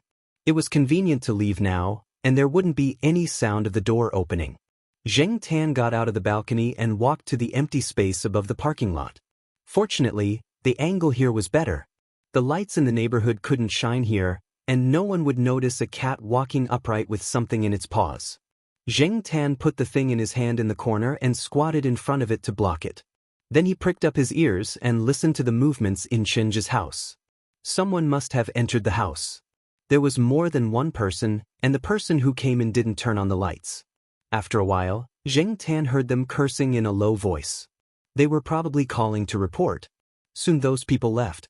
Xianxia walked to the edge of the empty space and looked down. 3 young people came out of the building. One of them cursed again in a low voice. This made Xianxia certain that they were the ones who entered Xianxia's house. After the 3 people drove away, Xianxia was about to turn around when he saw a person coming out of a car parked below. Because of the angle, he couldn't see the person's face, but Xianxia felt that this person was familiar. He should know him. When the person passed by here, he looked up at Xianxia's balcony. Then he seemed to feel something and looked at Xianxia, who was standing at the edge of the empty space near the balcony. Oh, it's someone I know. After seeing the person's face, Xianxia thought to himself. Chapter 156. There were many people in this world who were not afraid of snakes, but were afraid of frogs. This was very strange. They could play with colorful poisonous snakes without changing their expressions, but when they saw frogs without fangs or claws, they would unconsciously turn pale and break out in a cold sweat. Ranqi was similar to this kind of person. He could crush a person's head without blinking, and he could remain calm when facing a fierce dog, but when he saw a cat, he would unconsciously become stiff. In fact, Ranqi's situation was not as serious as it was now. Ever since Xianxia and the Monseigneur appeared one after another, Ranqi's situation became more and more obvious. Of course, if he met other cats, Ranqi would at most be a little stiff. Only when he met Xianxia and the Monseigneur would this person, who was usually calm, wise, and brave, suddenly become a little listless. Ranqi came over with the 3 people today. He was originally going to the construction site for a routine visit to supervise and prove that his position as the person in charge of the project was not just for show. After visiting the construction site, he was ready to drive to another place to meet up with Yi Hao and report the results of today's inspection of the construction site. He did not expect to see a familiar person when he was waiting for the green light at the intersection. Ranqi had seen this person in the materials that Yi Hao had given him yesterday, but Yi Hao had let Leopard be in charge of the investigation there. Ranqi did not take over, nor did he take the initiative to contact him. This person was not very conspicuous among the people that appeared in the materials. Although it was just a quick glance, Ranqi was sure it was that person. Even Celestine had to acknowledge his observation skills in this area. It was also this observation skills that allowed Ranqi to recognize Xianxia at a glance when he saw him, and not treat him as a cat raised by another resident in the community. Ranqi was glad that he was driving a subordinate's car today. His car had been sent for maintenance, so he temporarily borrowed this very popular car for transportation. It was inconspicuous and easy to track. Before this, Ranqi was secretly happy that his luck was not bad today. The investigation on Leopard's side had not been going well. If he could find something today, it would definitely push the investigation forward. And now, Ranqi suddenly felt like vomiting blood. F***ck, didn't this cat live in Chuhua University? Why did he run so far away? How could a cat walk so far? Ranqi didn't know about other cats, but he knew that this cat would always appear in unexpected places, no matter how close or far it was from its home. The man and the cat stared at each other for half a minute. In the end, it was Ranqi who looked away. He didn't know whether he should continue his investigation or turn around and leave. If he continued his investigation with this cat around, there were too many variables. It would not be good if he was discovered by others instead of investigating. But to turn around and leave now, Ranqi was quite unwilling. He had followed behind the 3 people. Although he didn't go upstairs, he knew that the 3 people should be moving around on the floor above the parking lot. And Ranqi didn't hear any knocking on the door, nor did he hear the owner open the door to speak. Ranqi didn't think that the 3 people lived here. So, the biggest possibility was that the three people had broken the door. There was no quarrel, no fighting, most likely because there was no one in the house. And looking from the outside at this time, there was only one house that didn't have the lights on. When the three people went downstairs, Xianxia quickly hid in the car. After the three people left, Xianxia planned to go to that house to take a look. But unfortunately, the cat he hated the most was squatting by that residence balcony. Could it be guaranteed that when he was on the move, the cat would stay where it was and not disturb him? Could it be guaranteed that the cat wouldn't make any sounds to attract more attention and expose him? Could it be guaranteed that the cat wouldn't go into the house from the balcony and cause all kinds of trouble? Xianxia didn't have any guarantees at all. What the F***ck? Cats are the most annoying animals in the world, Xianxia thought. Xianxia scolded Zheng Tan in his heart. Zheng Tan was also hesitating. Before this, Zheng Tan didn't decide who to give the hot potato in his hand to. He even wanted to hide this thing first and take it out later. But now that he saw Xianxia, he had to admit that it was just as Xianxia said. When you can't make a decision, let them make the decision for you. The reason why Zheng Tan hesitated was that he didn't know if Xianxia was reliable or if he would silence him. If the person in front of him was the third Master Feng or Celestine, Zheng Tan definitely wouldn't hesitate for so long. But now it was Xianxia, a guy who had an inexplicable prejudice against cats. While Zheng Tan was hesitating, Xianxia had already made a decision. He was going to leave first and walk around, or stay in the car to take a nap. He would stay here tonight and observe. After the black cat left, he would act freely. So, Xianxia looked at Zheng Tan again and turned to leave. But before he could take 2 steps, a black shadow rushed over and stopped in front of him. When Zheng Tan saw Xianxia like this, he thought that he was going to leave. He quickly jumped out of the car and stopped Xianxia. He hadn't made a decision yet, but he couldn't let Xianxia leave just like that. If he left, Zheng Tan didn't know when he could get rid of the hot potato in his hand. Every second this thing stayed in his hand, Zheng Tan felt a sense of crisis. He still had to go home tonight. Zheng Tan wouldn't feel at ease if he couldn't give this thing away. Xianxia frowned. He moved his feet 45 degrees to the left and continued forward. The next moment, Zheng Tan stopped in front of him again. Xianxia changed to the right. Zheng Tan stopped him. Xianxia turned around and walked back. Zheng Tan continued to stop him. After going back and forth a few times, Xianxia was furious. He felt that this cat must be bored out of its wits and wanted to find someone to play with. He was just unlucky to have run into it. What was worse was that he couldn't do anything to this cat. After all, Grandpa Tang VII and Yi Hao had spoken. If he really did something secretly, not only would Grandpa Tang VII and Yi Hao, but even Celestine and the third Master Feng would investigate thoroughly. Xianxia definitely couldn't fool them. Xianxia understood the complexity of people's hearts. So, he didn't want to and didn't dare to do anything to this cat. Once he did, it would cause a chain reaction that he couldn't control. 2 years ago, if someone had told Xianxia that he would be forced into this state by a cat, he wouldn't have believed it even if you beat Xianxia to death. So, Xianxia raised his hand and pointed at the black cat in front of him. Let me tell you, don't go too far. He was obviously trying to sound tough. Celestine had told them that this cat had to speak human language. If it sounded like an animal's voice, this cat would ignore it. Xianxia had said that he was waiting for the cat's reaction. Zheng Tan's reaction was to look at it with even more disdain. Don't think that I can't see that look in your eyes.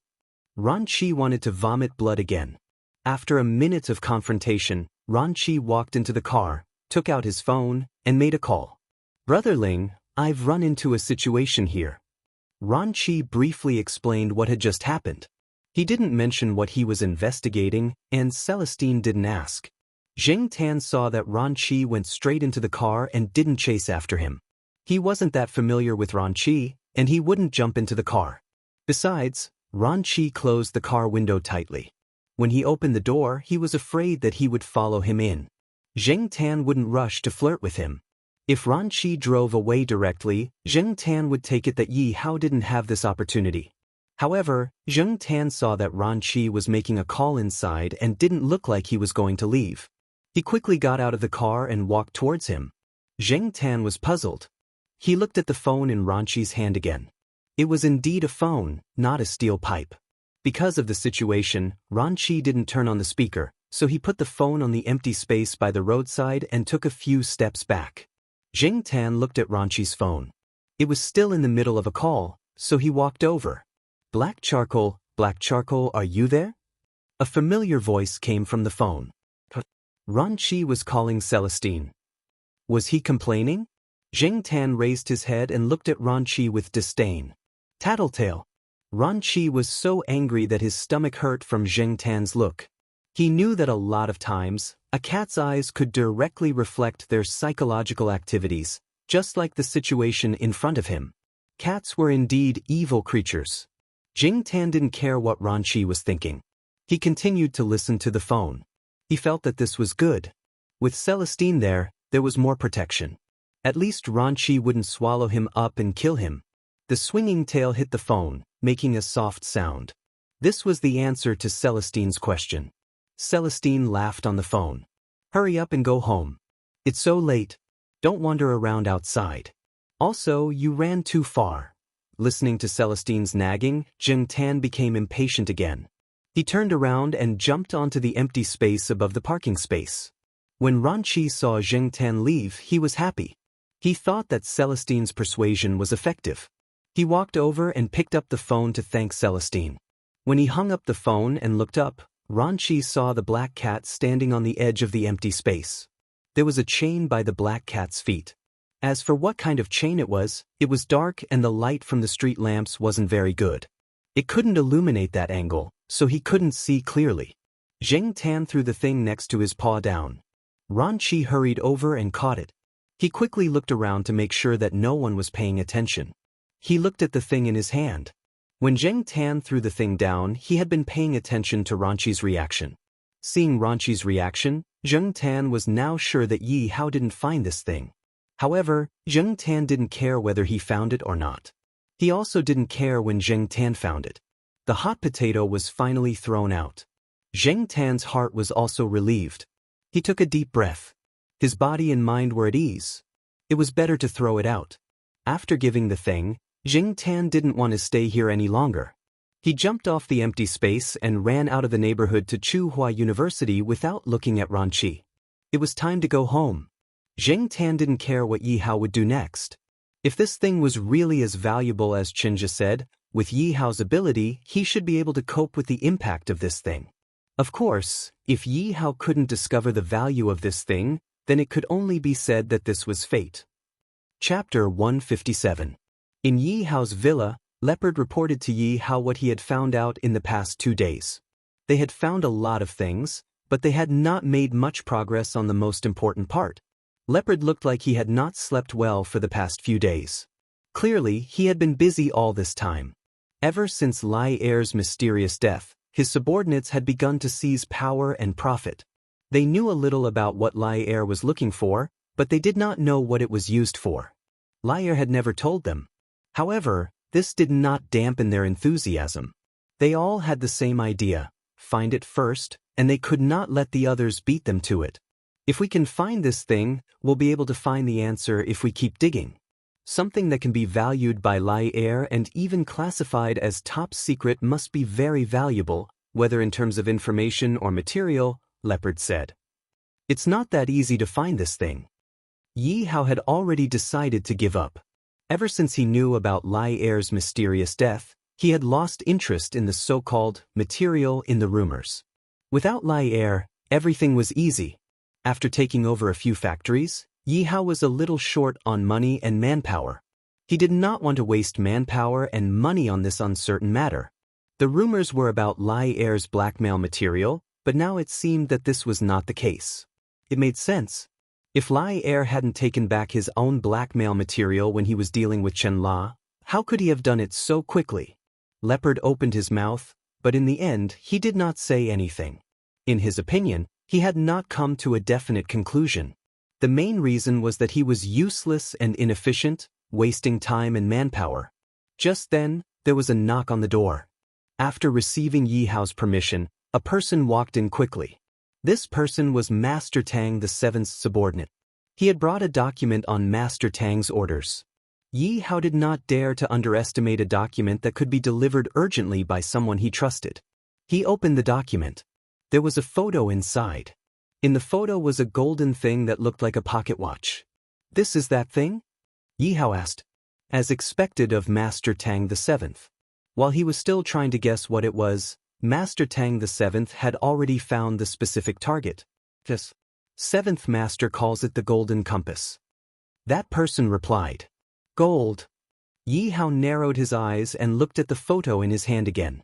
Since this name had come from Master Tang VII's mouth, it did not matter whether Master Tang VII had given it himself.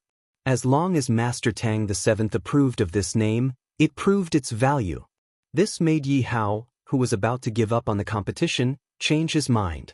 But at the same time, since he had decided to get involved, he had to be prepared to pay a price. Cutting his flesh at this time would definitely be painful. While they were talking, Ran Qi also came back. "How is it? Didn't you say you found something?" Leopard looked at Ran Qi. There was no progress on his side, so he hoped that Ran Qi would find something. Ran Qi shook his head and briefly explained the 3 people he had followed, as well as what he saw when he went to the empty house. After hearing this, Yi Hao sighed and said to Long Qi, "Put your work aside for a while and go with Baozi to deal with the matters in his hands." "Okay, Brother Hao. By the way, I met that cat today." Ran Qi's expression was very conflicted. "Which one?" Yi Hao asked. "The black one." "Oh." Yi Hao and Leopard both understood. No wonder Ran Qi's expression was so bad when he came back. They thought it was because he did not find anything. Now, it seemed that the main reason was the cat. "I was afraid that it would hinder my actions, so I called Brother Ling. Brother Ling told it to leave. But before it left, it gave me this," Ran Qi said as he took out a golden pocket watch-like thing from his pocket and put it on the table in front of him. When Ran Qi took out that thing, the person who brought the document under Master Qi's order let out a very obvious gasp. Yi Hao and Leopard stared at the thing in Ran Qi's hand. Their eyes followed Ran Qi's movements. Golden compass? Yi Hao could not believe it. He looked at it a few times, then took the document and looked at the picture. It was exactly the same as the picture. Leopard had the urge to bang his head against the wall. F***ck, I've been investigating for a few days and nights. I haven't slept well. I was mentally prepared for a tough battle, but I'm not even as good as a cat. On the other side, Zheng Tan, who had already returned to Tsinghua University, did not know how Yi Hao would react. He was now annoyed by the cat's cries. Zheng Tan came in from the west gate today. The place he passed by was closer to the western courtyard. The army of pet cats in the western courtyard was getting bigger and bigger. Plus, it was closer to the old residential area. There were always cats from outside walking around here. Many people did not raise cats because of cat noises. The so-called cat noises were when cats were in heat. They would be like the cats that were scattered around now. They would scream like their lives depended on it. It was as if they were competing to see who could scream more miserably. It was quite scary. Spring was coming. Even the cats were restless. Zheng Tan was mentally human. But to be honest, it was impossible for Zheng Tan to be completely calm in the face of these cat noises. That was nonsense. It was like eating vegetarian noodle soup for a few years and suddenly finding out that the person next to you was eating shredded meat noodles. How could your heart be balanced? Spring was really a season of ripples. Zheng Tan shook his head. He would not ripple for a cat even if he was beaten to death. However, when he was living the life of a monk with a pure heart and few desires, he could not let those bastards who were rippling around him have a good time. When I'm living a pure heart and few desires, you guys should also be living a pure heart and few desires. When I'm eating noodle soup, you guys should also eat noodle soup with me. At least in front of me. Therefore, in a corner of Tsinghua University, in this grassy forest area, which was almost occupied by the surrounding cats at night, when there were ear-piercing cat meows, an extremely strange and ear-piercing howl directly suppressed all the surrounding sounds, and this howl was getting stranger and stranger. It was somewhat like a wolf's howl, but it was also different from a wolf's howl. When dogs heard it, they had to retreat, and it was even more terrifying. The cat noises that came one after another stopped abruptly when the first howl sounded.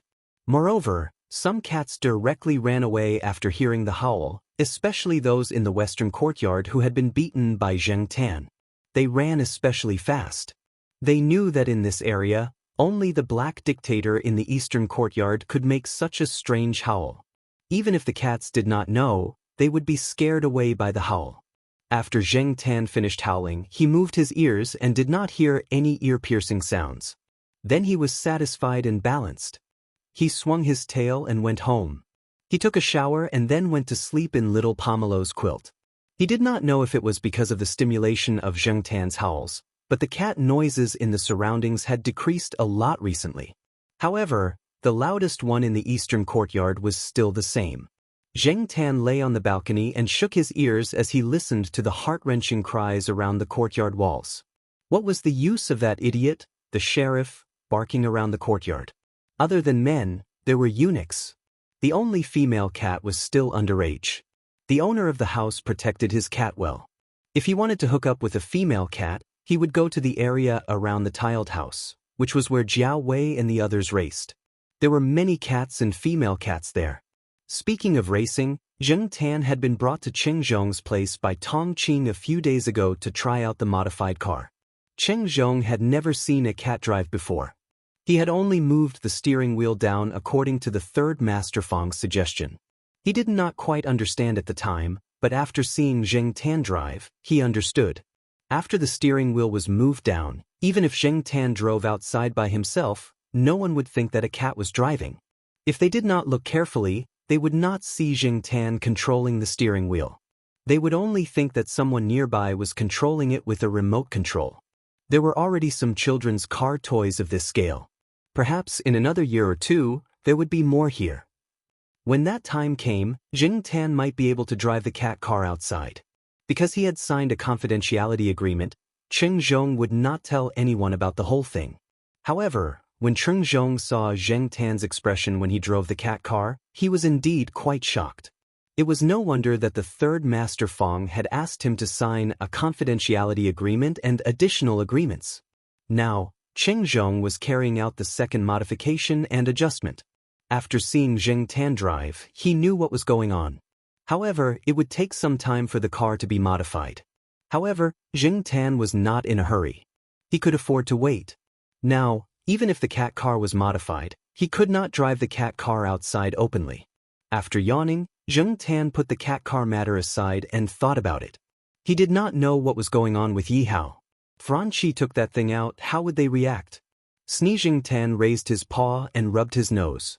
This was the 10th sneeze today. Did he catch a cold? No, Zheng Tan did not feel that anything was wrong with his body. He was in a good mental state and his body temperature was normal. He just had a bad feeling which made Zheng Tan unhappy. After dinner, Jiao Ma and Jiao Pa chatted in the living room. Jiao Pa had been very busy these days.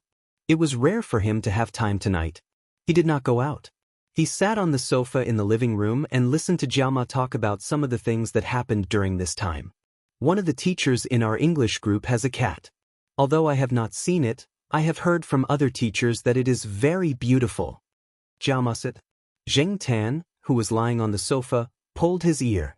No matter how beautiful it was just a cat. It was not beautiful, nor was it delicate. It was not good. She said that she would come to see Black Charcoal tomorrow. She said that she wanted to find a little boyfriend for her Tafiacito. Speaking of which, Tafiacito is already more than 1 year old and can give birth to kittens. Jiao Ma laughed. Zheng Tan looked at Jiao Ma, who was smiling brightly in horror. Little boy. Friend. This can't be true. This can't be true. Sure enough, the bad feeling came true. Jiao Ma, you can't be like this. Your cat's son has a cat's body and a human's heart. Jiao Ma looked at Zheng Tan and said to Jiao Pa, Hey, look, Black Charcoal is looking forward to it. Zheng Tan was speechless. What the hell am I looking forward to? Zheng Tan wanted to hit the ground with his head, but he could not change Jiao Ma's decision. Looking at Jiao Ma and Jiao Pa talking about the female cat named Tafiacito, Zheng Tan wondered if he should skip home tomorrow. It would be safer to skip a few days. There were so many resources in Little Gu's store, including the famous cats. They were all good-looking and well-mannered, and they ate the best cat food in the store. They were all fat and healthy, and they looked just like nobles when they squatted there. Except for their low IQ and weak fighting skills, they were much better than ordinary cats in everything else. Even if Tafiacido's mother wanted to find a male cat, she would find the ones in Xiaogua's store. Besides, Peanut Candy and Li Yuanba lived in the pet center. Peanut Candy could be pushed out. Chapter 158. Zheng Tan had planned to run away from home to avoid this disaster, but Jiaoma had reminded Zheng Tan several times. Before going to bed, she pinched Zheng Tan's ears and told him not to run away tomorrow. Even if he went out for a walk, he had to come home on time. Shaking his ears, Zheng Tan was very annoyed. Indeed, running away was not a good idea. If he ran away this time, there would be a next time, and he would have to face Jiao Ma's nagging. What should he do? After thinking for a long time, Zheng Tan still could not come up with a solution. He decided not to think about it anymore. When the time came, he would just ignore that cat. Could it be that the female cat wanted to force herself on him? Not every cat was Li Yuanba, and even if it was, Zheng Tan was much stronger than it. The next day, Zheng Tan lay on his balcony and felt depressed for the whole day. He mourned for his unsuccessful cat life. And all of this, in Jiaoma's eyes, was a sign of impatience. Why the hell am I so impatient? Bang! Zheng Tan did not know how many times he had hit his head on the flower pot beside him today. After dinner, Jiaoma kept staring at Zheng Tan, as if she was afraid that Zheng Tan would run away. And Jiaopa did not go out that night. He was reading the newspaper on the side. Zheng Tan lay on the sofa and continued to feel depressed. He occasionally moved the tip of his tail. He had spent the whole day thinking about a few solutions. Just as he was thinking about which one would be the most suitable, Jiao Ma's phone rang. Jiao Ma quickly picked up the phone, said a few words, and walked out with a smile on her face. She went downstairs to pick up the teacher. It was the teacher's first time coming here. Jiao Ma had told her to call after she entered the courtyard. Not long after, Zheng Tan heard the sound of someone going up the stairs. He also heard Jiao Ma talking and laughing with someone else. The man was in his early 40s. He was a colleague of Jiao Ma and a teacher in the same research group. He had a good relationship with Jiao Ma. Although he didn't live in Tsinghua University, he wasn't far from here. When the teacher came in, he was carrying a pet bag in his hand. Zheng Tan could feel the scent of an unfamiliar cat inside. However, the sense of invasion was not strong, nor did it show any malice. It was just cautious in an unfamiliar environment. Zheng Tan stared at the pet bag curiously, and the two children who were doing homework in the room also poked their heads out to look at the cat girl who had just arrived. The teacher opened the pet bag, and from Zheng Tan's angle, he could see the cat hiding inside. Yes, the cat was indeed hiding inside the pet bag. It was more anxious than curious, so it did not step out of the pet bag. It was a silver-colored Scottish fold. It seemed to be in good health. The owner must have taken good care of it. The Scottish fold seemed to be naturally more lovable than other cats. In terms of appearance, it was much better than Zheng Tan, the country bumpkin. It wasn't a hypocrite like Huang Erwo, nor was it the kind of person who wanted to join in the fun like Sheriff, nor was it as domineering as Li Yuanba.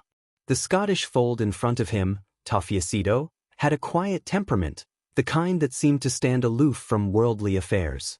Jiao Yuan was very curious about the Scottish fold. He wanted to take a closer look, but Tafiacido felt it and shrank back into the bag. Jiao Ma stared at Jiao Yuan, who was walking towards them. Jiao Yuan curled his lips and returned to the room. He stood at the door and continued to watch. The teacher took Tafiacido out of the room and put it in his arms to comfort it, dispelling some of its anxiety about this unfamiliar environment. Tafiacido gradually calmed down.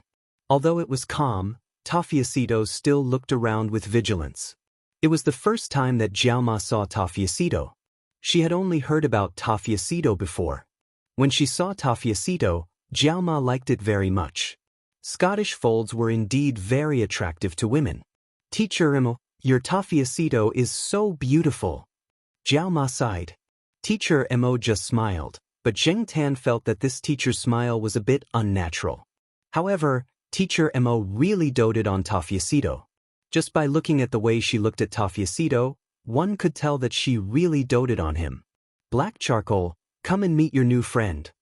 Jiao Ma, who was sitting next to Teacher Mo, waved at Zheng Tan. Zheng Tan moved his ears and continued to lie on the sofa, pretending that he did not understand. Jiao Pa looked at Zheng Tan, shook his head, and sighed. Pretend, continue to pretend. Teacher Mo did not say anything. Generally, people like Jiao Ma would just say it. How could a cat understand these words? Teacher Mo did not understand, but Jiao Ma naturally knew that Zheng Tan did not understand.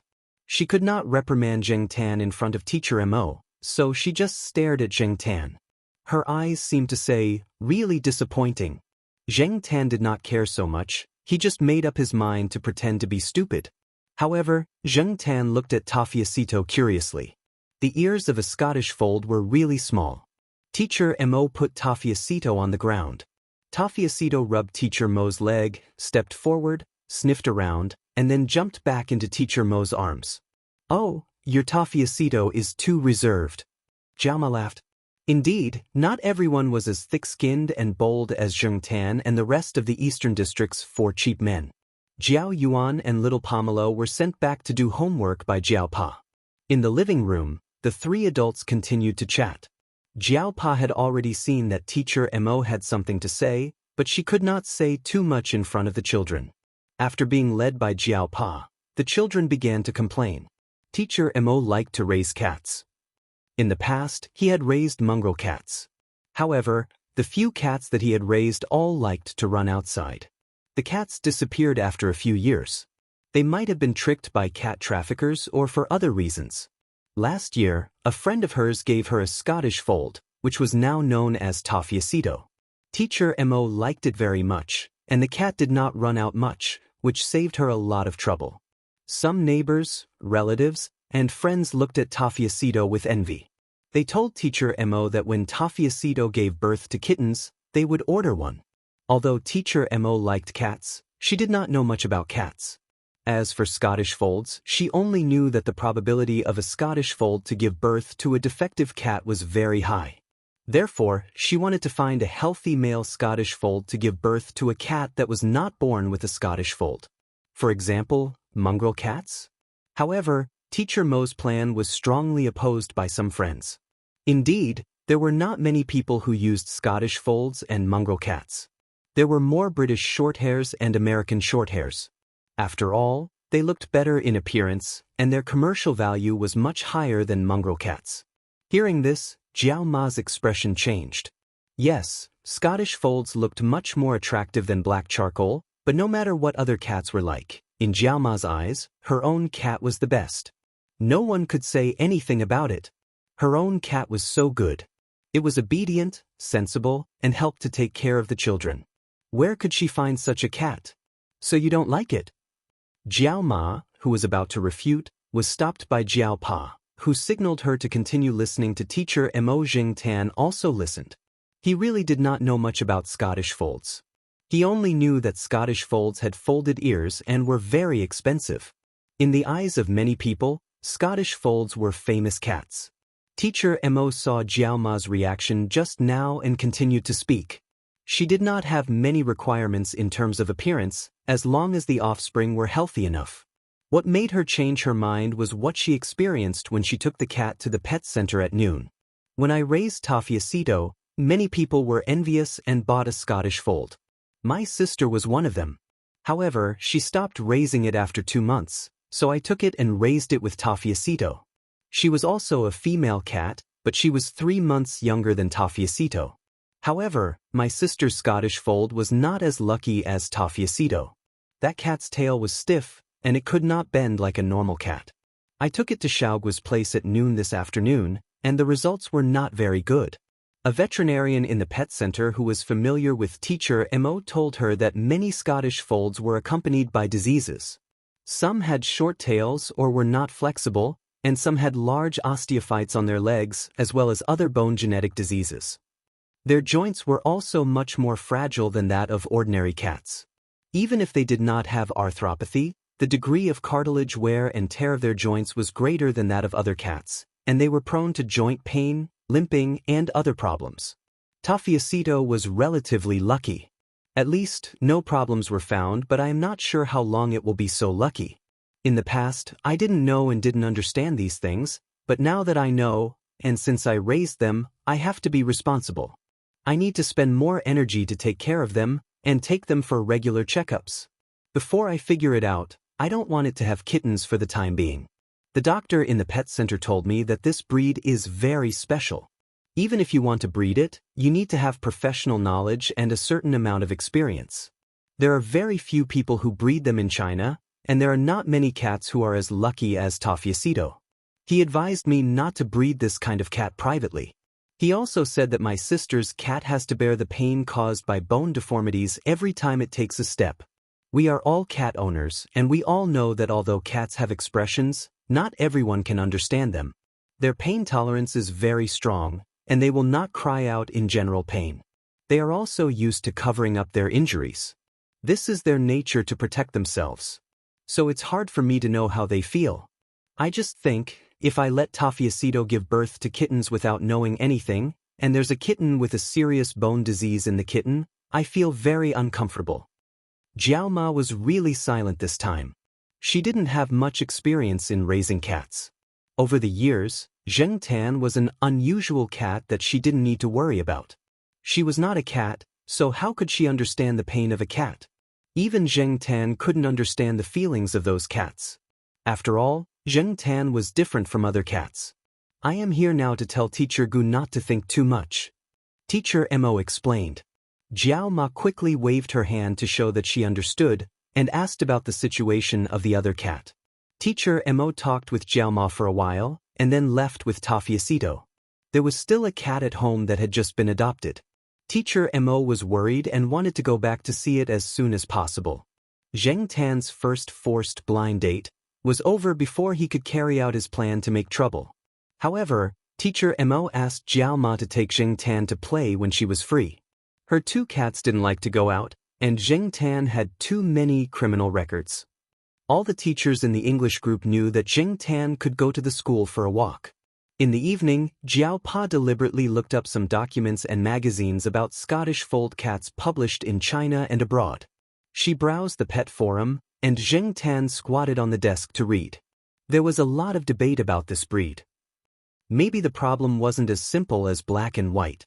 The reason why Scottish fold cats were demonized was probably because people who didn't know anything and only saw the commercial value of the breed. Chapter 159. Although the Jiao Ma felt regretful about Tofiacito's incident, it did not dampen her interest in finding Zheng Tan a little girlfriend. This made Zheng Tan very annoyed. Therefore, Zheng Tan rarely stayed at home except for going home to eat and sleep. When he was at home, he could always hear the Jiao Ma nagging about it. Zheng Tan was also often scolded by the Jiao Ma. When Zheng Tan returned home at dinner time, the Jiao Ma was chopping ribs in the kitchen. When she turned her head, she saw Zheng Tan running back from outside. "You've been walking outside all day. I bet you've already become a father." The Jiao Ma raised the knife and cut the ribs on the chopping board into smaller pieces. "I bet you won't even know that you've become a father." Zheng Tan heard the sound of chopping ribs in the kitchen. He raised his paw and rubbed his ears uncomfortably. The Jiao Ma was so scary like this. Today, the weather was clear and the sun was shining brightly. The weather warmed up, and it felt much better to go out for a walk. Zheng Tan sniffed an unknown flower on the grass and sneezed. It had been a week since he gave that thing to Ranqi. Zheng Tan did not know how Yi Hao would react. However, Celestine did not appear during this time. No one from the Jiao family came to disturb him. Perhaps Zheng Tan did not know that they had disturbed him. He just observed that the Jiao Pa did not do anything unusual recently. Zheng Tan went to Uncle Lamei's neighborhood again. He did not find anything unusual. It was still empty, so he did not go there again. He walked slowly to the side of a sports field. There were some people playing football in the field, but they did not pay attention to whether there was a cat watching them. This sports field was considered one of the older sports fields in Tsinghua University. Compared to the surrounding buildings, the sports field was slightly lower. Zheng Tan stood on a slightly higher ground and watched. There were some bushes and evergreen trees here. They did not look bleak in the winter. When spring came, the flowers would not sprout vigorously like other trees to show their vitality. After squatting and watching for a while, Zheng Tan leaned against the trunk behind him. He moved his feet lazily and swept away the grass blocking his view. Bang! The ball bounced off the fence. A student ran over to pick it up. When he looked up, he saw the black cat sitting against the tree. He shouted, "Look, the cat's sitting posture is so interesting. It's like a human." Zheng Tan glanced at the student and ignored him, and continued to sit there and pretend to be deep. A student who was closest to the cat trotted over to take a look and said to the person who had just shouted, "Do you think it's funny for a cat to sit like that? You're ignorant. In fact, many people don't know that a cat sitting like that is most likely because it is sick. Because of its illness, its hind legs are in unbearable pain. Cats do not want to use their hind legs to bear their weight, so they choose to sit like that." The student who shouted suddenly understood. No wonder. This cat looks quite heavy. The pressure on its hind legs is even greater. It's so pitiful. It's such a good cat. Unfortunately, it's a sick cat. Zheng Tan. T. You're the sick one. I'm so healthy and strong. How can I be sick? The two students had walked away and continued to play football. Even if they were here, they could not hear Zheng Tan's roar in his heart. Zheng Tan stomped on a few innocent flowers beside him. He used to sit like that too. He was even more arrogant when he was in the night building. Why didn't he hear about it from others? However, even though this was the first time Zheng Tan had heard of such a theory, he was not sure if the reason why the other cats were sitting like that was what the student had said. It might be, and it might not be. The Scottish fold incident made Zheng Tan understand that many cats in the world did not have a good body since birth. Zheng Tan felt lucky, and at the same time, he also felt that it was good to be an ordinary cat like him. Although cheap, ordinary cats had their own advantages. On average, ordinary cats were born with stronger physiques than ordinary cat breeds, and their ability to survive in the wild was not weak. After comforting himself, Zheng Tan got up and shook off the grass on his body. He looked at the sky, glanced around, and walked out from the side door closest to him. Zheng Tan usually did not walk through this side door. Since he was bored today, he went out for a walk. After going out of the side door, Zheng Tan walked along the outside for a while. When he came across an outer wall, he jumped on it and continued to walk forward.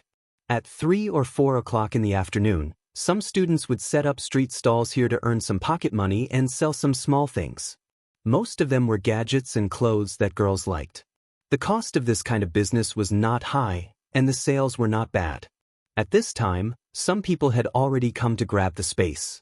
They put a layer of cloth on the ground to occupy the space, and then put the goods one by one. When it was almost 5 o'clock, the surrounding open space was full of students setting up street stalls. Zheng Tan squatted there and watched these students busy. As he watched, he suddenly heard a few girls not far in front of him cheering.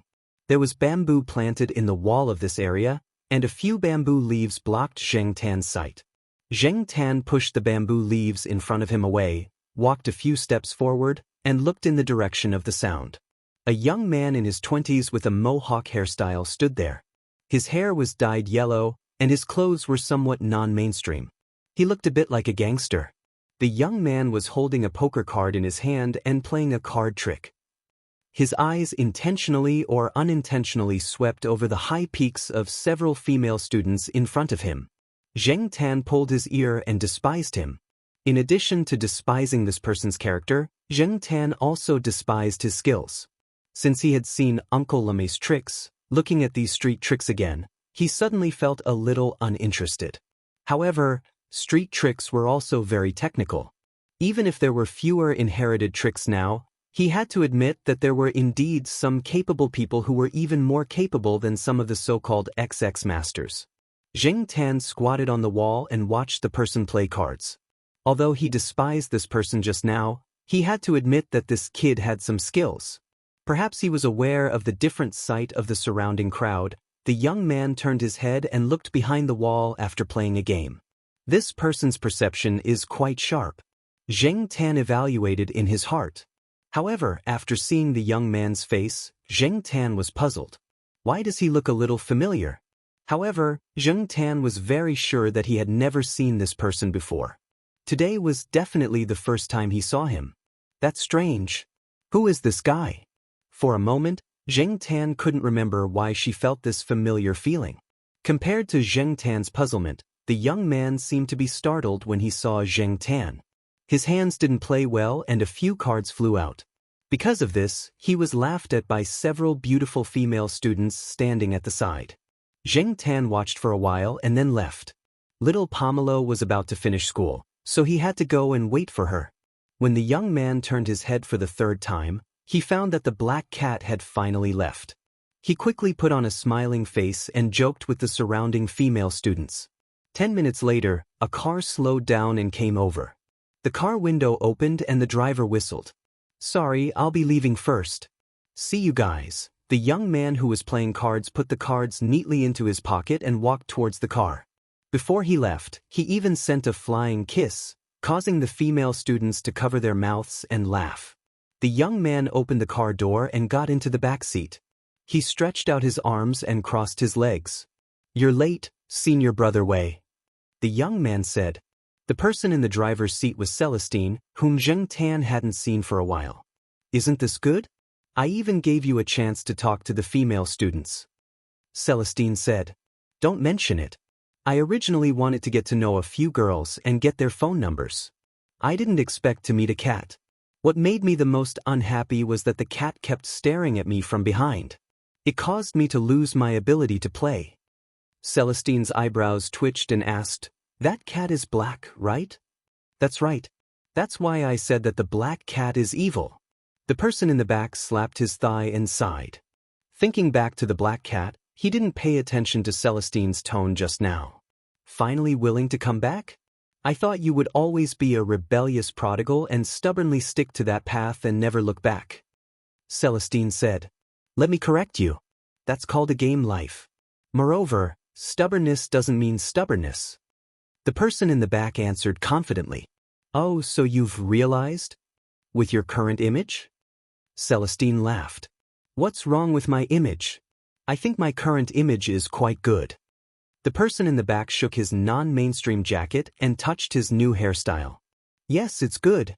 It's so good that it can make your dad's dormant volcano erupt again. Then what do you think my image is now? Rascal? Boorish? Ruffian? TSK, you don't understand. The person in the back waved his finger. Have you heard of the term ruffian philosophy? If there was no ruffian philosophy, our country's history wouldn't be so rich and colorful. Just think about some of the founding emperors in ancient times. Also, don't people fake things in football games? Even if it's a strategic dive, it's still a dive. Who doesn't play a little rogue and pretend to be a little ruffian?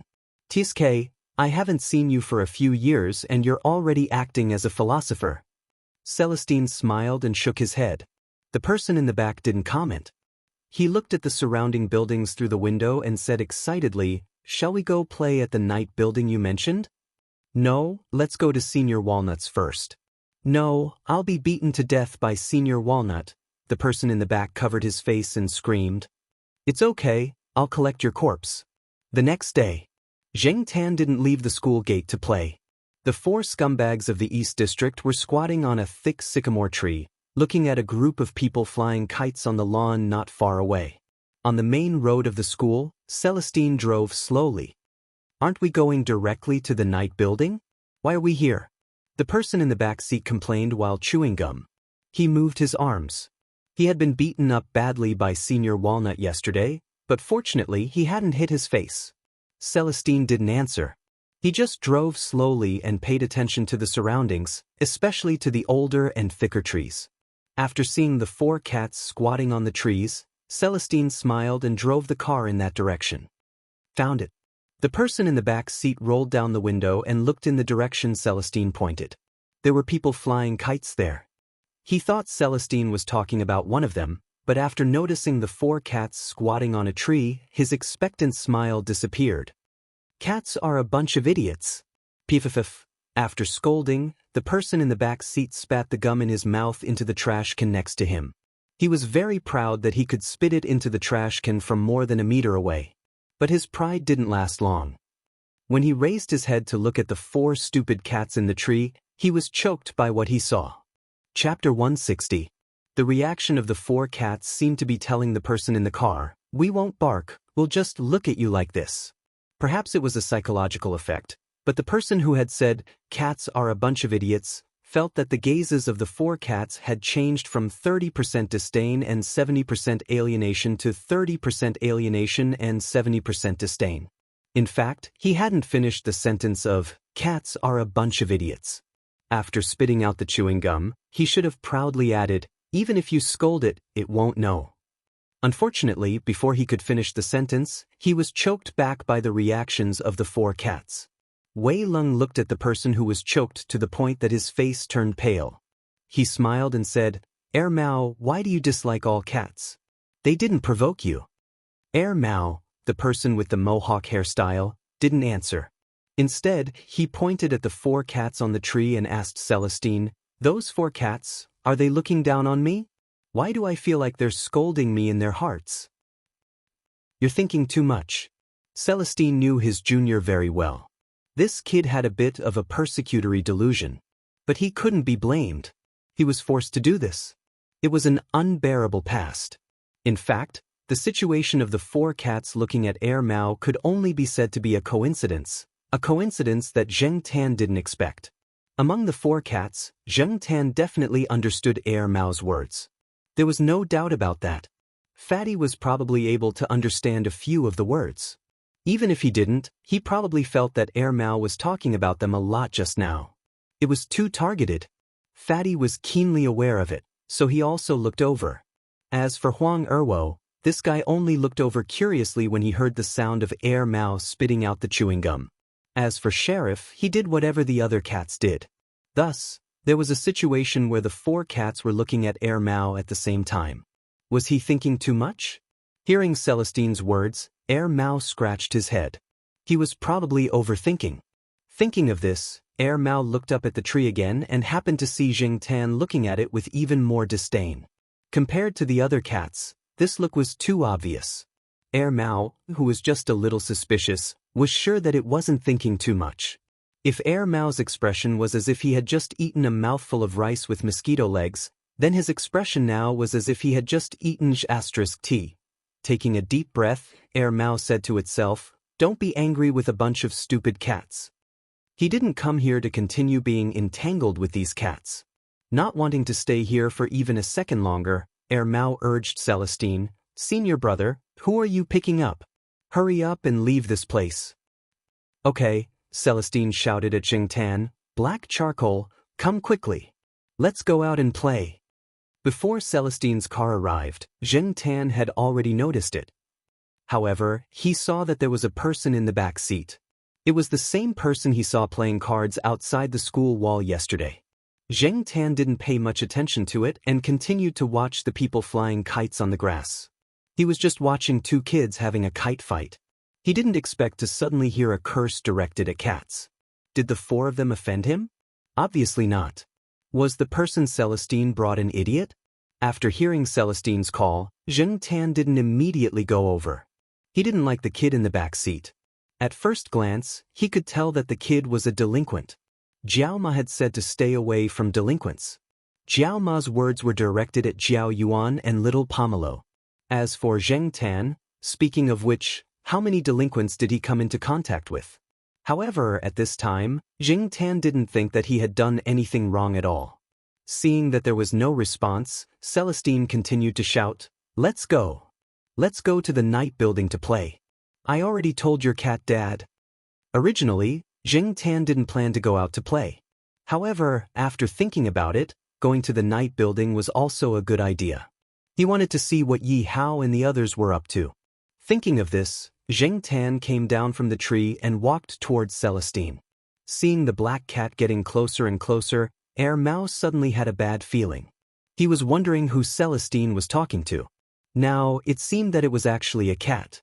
Therefore, Mao's first reaction was to quickly roll up the car window, afraid that the cat would jump into the car. However, even though the back window was closed, the front window was still open. Zheng Tan jumped into the car through the window next to Celestine. Since there was someone in the back seat, Zheng Tan directly stayed in the front passenger seat. Mao looked at Zheng Tan as if he was the plague. However, There was only so much space in the car, so he couldn't avoid Zheng Tan. Air Mao's expression didn't look too good. Zheng Tan squatted in the front passenger seat and kept staring at Air Mao. The more he looked, the more familiar it seemed. Where had he seen it before? Zheng Tan really couldn't remember. After Zheng Tan jumped into the car, Celestine drove away from Chuhua University and headed towards the night building. Celestine had a house not far from Chuhua University. It was in a residential area that had just been built a few years ago. There was an elevator house, but usually, Celestine didn't live at home. After all, he was the only one there, and it was boring to stay at home. Therefore, most of the time, he still lived in the company. At least, there were some comrades and other colleagues there. When he was bored, he would play cards and chat. Every week, he would hang out at the night building to relax. His life was pretty good. Recently, he even hooked up with a primary school teacher, but Celestine didn't tell anyone about this. After receiving a call from Air Mao saying that it was coming to Chuhua, Celestine had been tidying up at home for the past few days.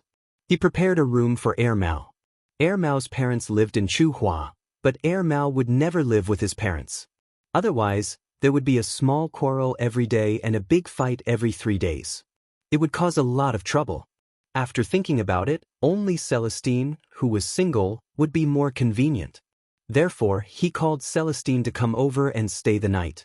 As for how long he would stay, it depended on Air Mao's mood.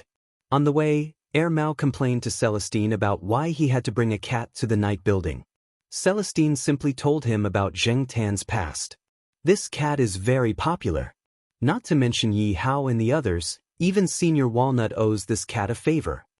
Air Mao looked in disbelief at the black cat squatting in the passenger seat. This cat was really something to be able to make Senior Walnut owe it a favor. However, the more it was like this, the more it highlighted how strange this cat was. If it was a normal cat, then it would be fine. As for this kind of special cat, Air Mao felt that such a cat should be kept at a respectful distance. Cats are quite annoying. They just like to torment people. Air Mao sighed. While Celestine and Air Mao were chatting, Zheng Tan was also observing them. He knew that these two were fellow disciples. Zheng Tan was also curious about what Celestine's master did. These 3 fellow disciples had different professions. Moreover, he didn't know if there were any other disciples besides these 3. However, other than that, Zheng Tan's main attention was attracted by the way Celestine addressed him. Air Mao? This name sounded very familiar. Zheng Tan tried hard to recall and finally remembered. Celestine and Senior Walnut had mentioned this name before. Zhao Lu and that guy called Wang Bin had also mentioned it before. Wang Bin. Zheng Tan raised his head and stared at Air Mao. At the same time, he recalled the young man called Wang Bin that he saw at the 3rd Master Fang's banquet. No wonder he looked so familiar. Air Mao and Wang Bin looked so alike. If it was just their faces, they were exactly the same. It was just that their temperaments were completely different. One was mature and steady, and looked like an elite. As for the one in front of him, no one would doubt that he was a hooligan. Therefore, at first glance, even if Wang Bin stood beside him, very few people would notice. If these two were really twin brothers, then Air Mao's background wasn't simple. However, why did Air Mao look like he wasn't doing well? The difference was too big. Compared to Wang Bin, it was like heaven and earth. Zheng Tan thought of Zhong Yan. Was Air Mao's situation similar to Zhong Yan's? Perhaps not to the extent of having a stepfather or stepmother, but he was probably not loved by his parents. How pitiful! Air Mao, who was sitting in the back seat, had been chatting with Celestine and looking at the scenery outside the car window. However, from the corner of his eyes, he kept looking at the black cat that was squatting in the front passenger seat. Finally, he couldn't stand it anymore and patted the driver's seat. "Senior, can you stop this cat from staring at me? The Titians are here." Celestine was helpless. Black Charcoal, stop staring at him. Zheng Tan had also finished studying Air Mao. He lowered his head and closed his eyes to take a nap. It would take about half an hour to get to the night tower. The exact time would depend on the traffic. During this time, Zheng Tan could take a nap. After arriving at the night tower, Yi Hao took Air Mao through the side door and went straight upstairs to the private room that Celestine often used. Zheng Tan followed them upstairs. The guards at the side door were already used to the black cat. Mao, on the other hand, was curious about their reactions. After seeing the black cat, they didn't react at all. During this time, Yi Hao was very busy. Celestine didn't want to disturb them. He took Mao to the private room to drink and chat. At night, they would listen to the performance of the East Palace. Celestine didn't want to tell Mao about Yi Hao's situation. Moreover, Yi Hao was busy with something that needed to be kept confidential. This time, Yi Hao really had to thank Xing Tan. Why did Master Tang VII call it the Golden Compass? Because it was related to gold. Lai Er's subordinates were fighting fiercely. Others were taking the opportunity to reorganize and get involved. It was very chaotic. On the other hand, Yi Hao and the others were quietly making a fortune. Xing Tan jumped onto the sofa and occupied it. Mao didn't sit on the sofa. Instead, it dragged a chair over and said to Celestine, "When did cats become so important? Is this still a cheap cat? Your friend really allowed you to bring this cat in?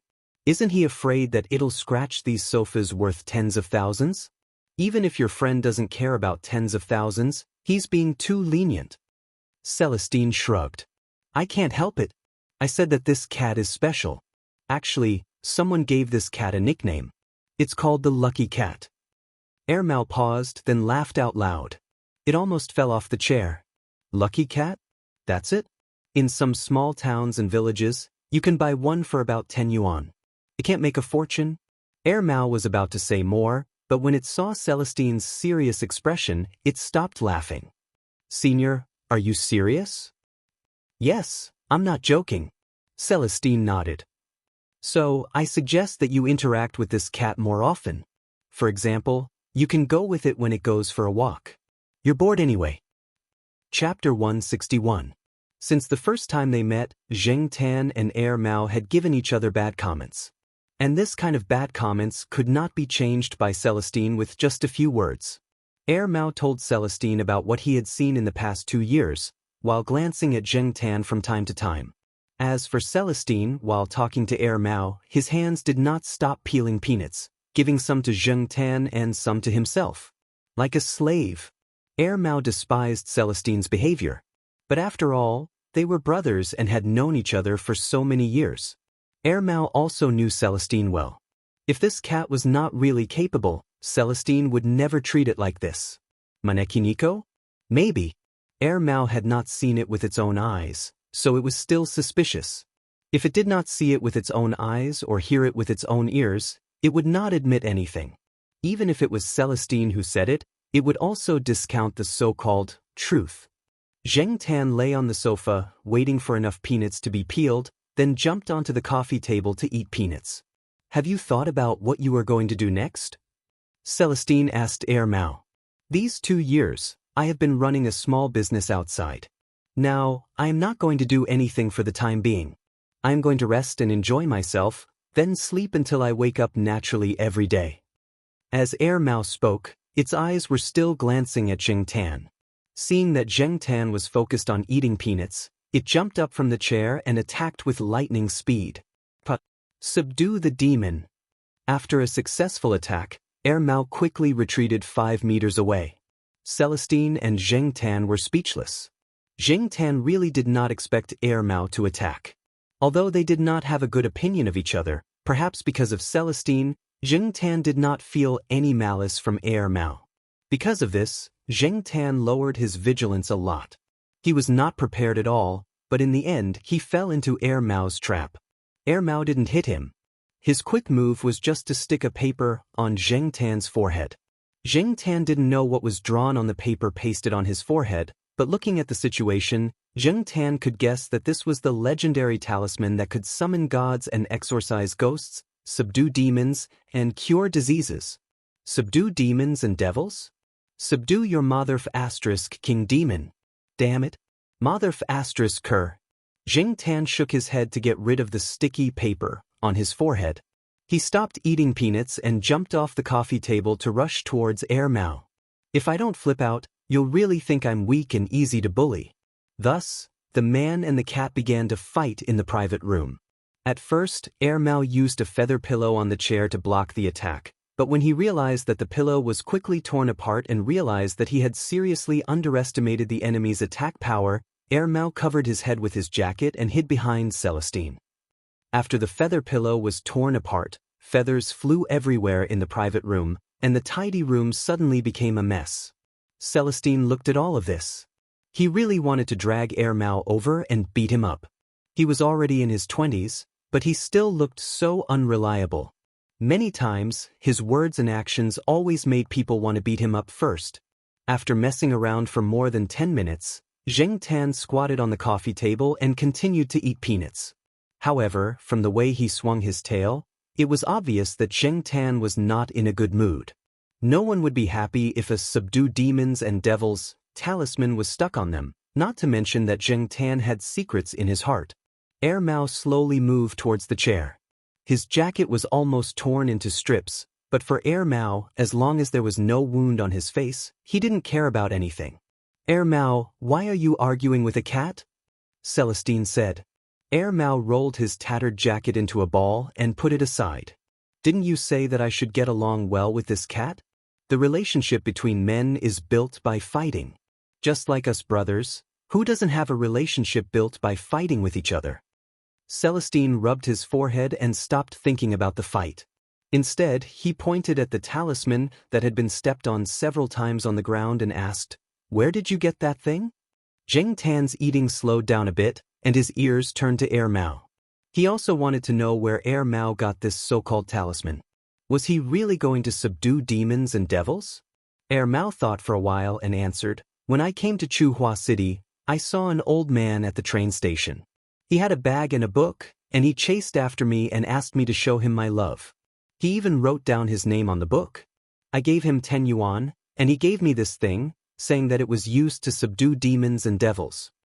At some stations or platforms, there would always be people begging or asking people to show their love. When there were too many people, it was hard to tell the difference between the real and the fake. Gradually, who knew whether it was because society was too cold, or because people had become shrewd? Or maybe those scams had catalyzed people's indifference. When people offered their love, their first reaction was to call them scammers instead of sympathy. Zheng Tan didn't know if Mao knew about this, but from the looks of it, even if he knew, he was just casually spending money for fun and didn't care at all. So, this so-called talisman was actually just a souvenir that he had exchanged for 10 yuan? Zheng Tan inexplicably felt a little more at ease. Celestine's focus wasn't on the souvenir talisman, but he said, "You really wrote your name on the book?" "I did, why wouldn't I? I spent 10 yuan on it, and I used the hard pen calligraphy that I've practiced for more than 10 years to write. It's better than the names on the book." "Really? If that's the case, then when those people who offered their love later in the book wrote their names, they would know that a person called Wang Ming had donated 10 yuan, Celestine said in a mocking tone. "I'm not stupid enough to write my name and tell others that I was also scammed. That would be so embarrassing." Sometimes, people who gave money didn't do it willingly, but were asked to donate. There was once a newspaper report of passers-by being beaten up for not giving money. Thus, some people felt that love that didn't come from their own will was very embarrassing, especially men with strong self-esteem. Since Mao said that he had written his name on the book, but it wasn't his name, then whose name had he written? Had he just made it up? "Whose name did you write?" Celestine was puzzled. "Wang Bin." Mao was immensely proud of himself. Zheng Tan and Celestine, who knew how Mao's brother would react when he found out? And this was probably just one of the things that Mao had done that wasn't very conspicuous. Zheng Tan wondered if he would see Wang Bin's name on the wall in the future, on those advertisements for getting permits, air ventilation, drilling holes, grinding floors, cleaning sewers, or on the antenna poles for curing chronic ailments. It was hard to say. Zheng Tan felt that if he were Wang Bin, he would definitely beat Mao so badly that even his father wouldn't recognize him. Celestine continued to rub his forehead. "You really know how to make enemies for yourself. You're just courting death." Mao didn't take it to heart at all. He turned his face and leaned over to Celestine. Celestine gave him a puzzled look. "You have pimples? You've become thick-skinned again? Or do you want me to slap you?" "What?" Air Mao waved his hand and pointed at his ears. He said proudly, "Do you see that? Super big earlobes. The old people always say that longevity is a blessing." Zheng Tan took a look. The so-called super big earlobes was a bit of an exaggeration. But compared to people with small earlobes, Air Mao's earlobes were indeed considered big. At first, Air Mao was waiting for Celestine to be envious. Who knew that Celestine would calmly say, "Don't be ridiculous. Although I'm not very educated, I know that earlobes are genetic. Or dominant. You have to thank your parents. We have to respect science." Air Mao leaned back and stared at Celestine seriously for 2 seconds. "Senior, when did you start to respect science? You're even asking such profound questions." Air Mao and Zheng Tan were shocked by Celestine's words. Was Celestine influenced by Jiao Pa and the others? Celestine did not feel that there was anything wrong with him. He continued, "Double eyelids, high nose, big earlobes, long eyelashes, etc. all belong to this dominant inheritance. Oh, and the chin is also hereditary. Look at those celebrities. Their parents' chins are not so sharp, but they are completely different on TV. It's obvious that most of them have plastic surgery." Air Mao still looked at Celestine with suspicion. He was not suspicious of Celestine's words, but he was puzzled that Celestine would say such things. Based on Air Mao's understanding of Celestine, this senior usually read political, military, and sports newspapers in his free time. When did he change to reading science? And hereditary? He used to despise those so-called experts and professors. Why did he change now? There must be a reason. However, Celestine did not wait for Air Mao to ask more questions. He changed the topic and talked about other things. Zheng Tan continued to listen. When he came today, he thought that he would hear some things about Yihao. However, until now, Celestine did not intend to say anything. It seemed like he did not want Air Mao to know. Air Mao and Celestine were seniors and juniors, but Air Mao and Yihao did not know each other at all. There was limited trust between them. From this, Zheng Tan could infer that the thing on Yihao's side was indeed very important. It seemed like he did not want to hear any useful news today. After listening to the singing in the evening, the 2 people and the cat left the night building. Celestine sent Zheng Tan back to Tsinghua University first. Then he drove Air Mao to his place of residence. In the car, without Zheng Tan glaring at him, Air Mao seemed to be more at ease. "Senior Wei, I'll stay at your place for a while. I'll move out in 2 weeks. 2 weeks should be enough for me to find a satisfactory house." Air Mao said. "What's the trouble? You can stay at my place. I'm usually at the company anyway. If you're here, we can keep each other company. Come on, Senior Wei. We've known each other for so many years. Do you think I don't know you?" Air Mao winked. "You have a target, right? Hurry up. Look at people around your age. Their children are already big. In the past, it was inconvenient because of my job. Now you have to hurry up. Don't think I can't see it. I'll leave your house to you and sister-in-law. I don't want to be a third wheel." Although Air Mao looked unreliable, his observation skills were not weak.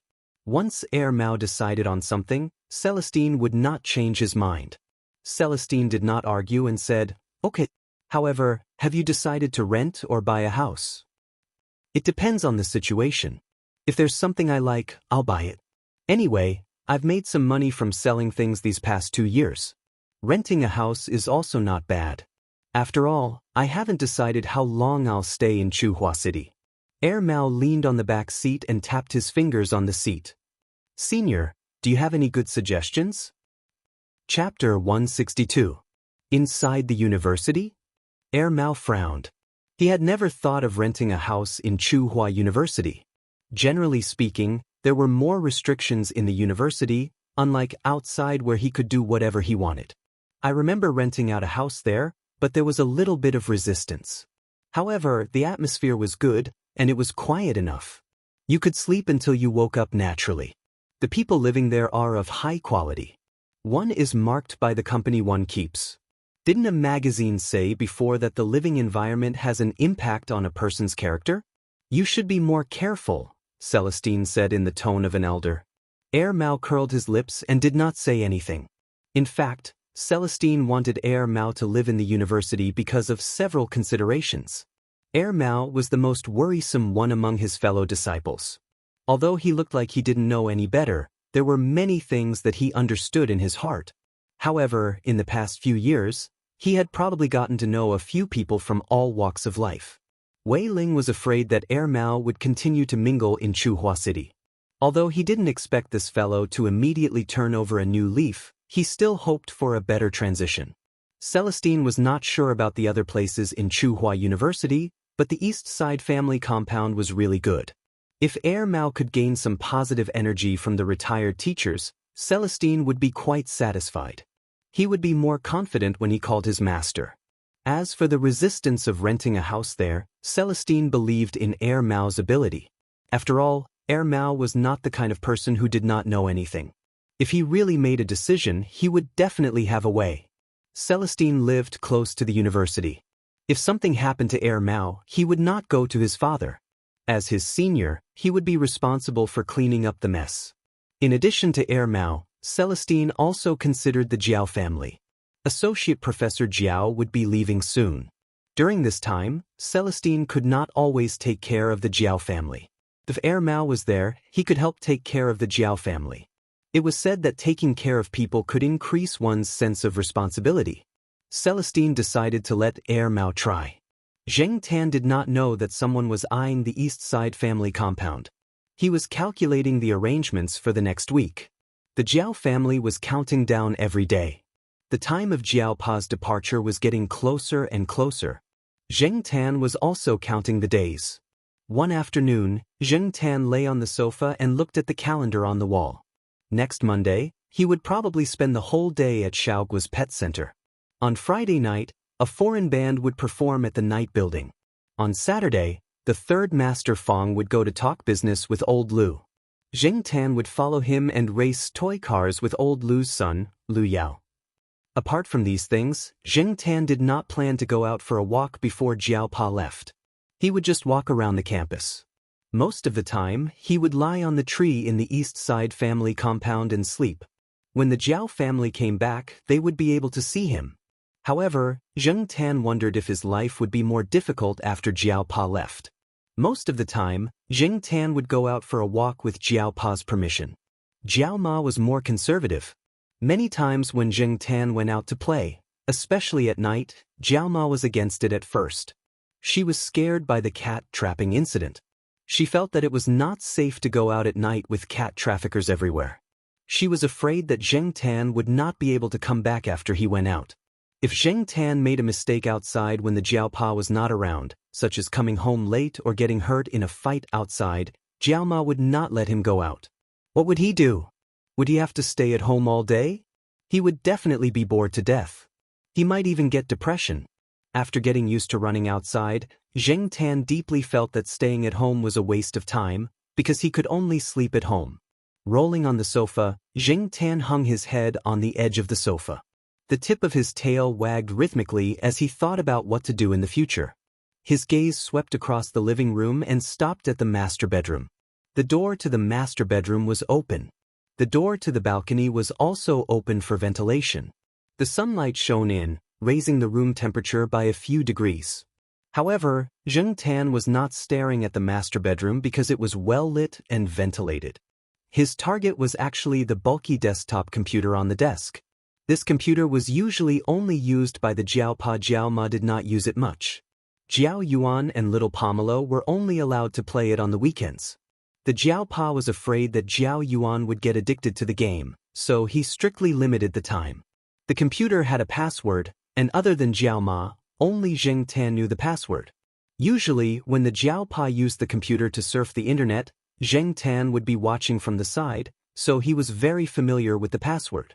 Think about it, the Jiao Pa was abroad, Jiao Ma was working, and Jiao Yuan and little Pomelo went to school from Monday to Friday. This way, Zheng Tan could surf the internet without worrying about being discovered by the Jiao Pa. The Jiao Ma was not that observant, so Zheng Tan would not be discovered if he was careful. It had been a long time since he went online. Although the Jiao Pa knew that his cat was different from the rest, he would never have thought that his cat had already started to think about the computer. After finally thinking of something to kill time at home, Zheng Tan jumped off the sofa with satisfaction and decided to go out for a walk. The temperature in Chuhua City was rising fast, so it would not wait for you to prepare yourself. After the weather warmed up, there were no more coats, cotton-padded jackets, or down jackets. Depang squatted on its balcony, kicking its paws to bask in the sun.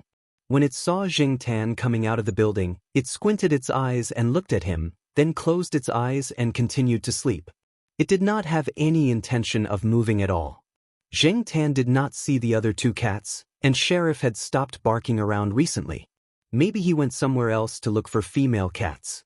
When he slowly walked out of the gate of the courtyard, Zheng Tan saw a man in sportswear and sunglasses squatting on a stone block by the gate of the east side courtyard, with a lollipop in his mouth.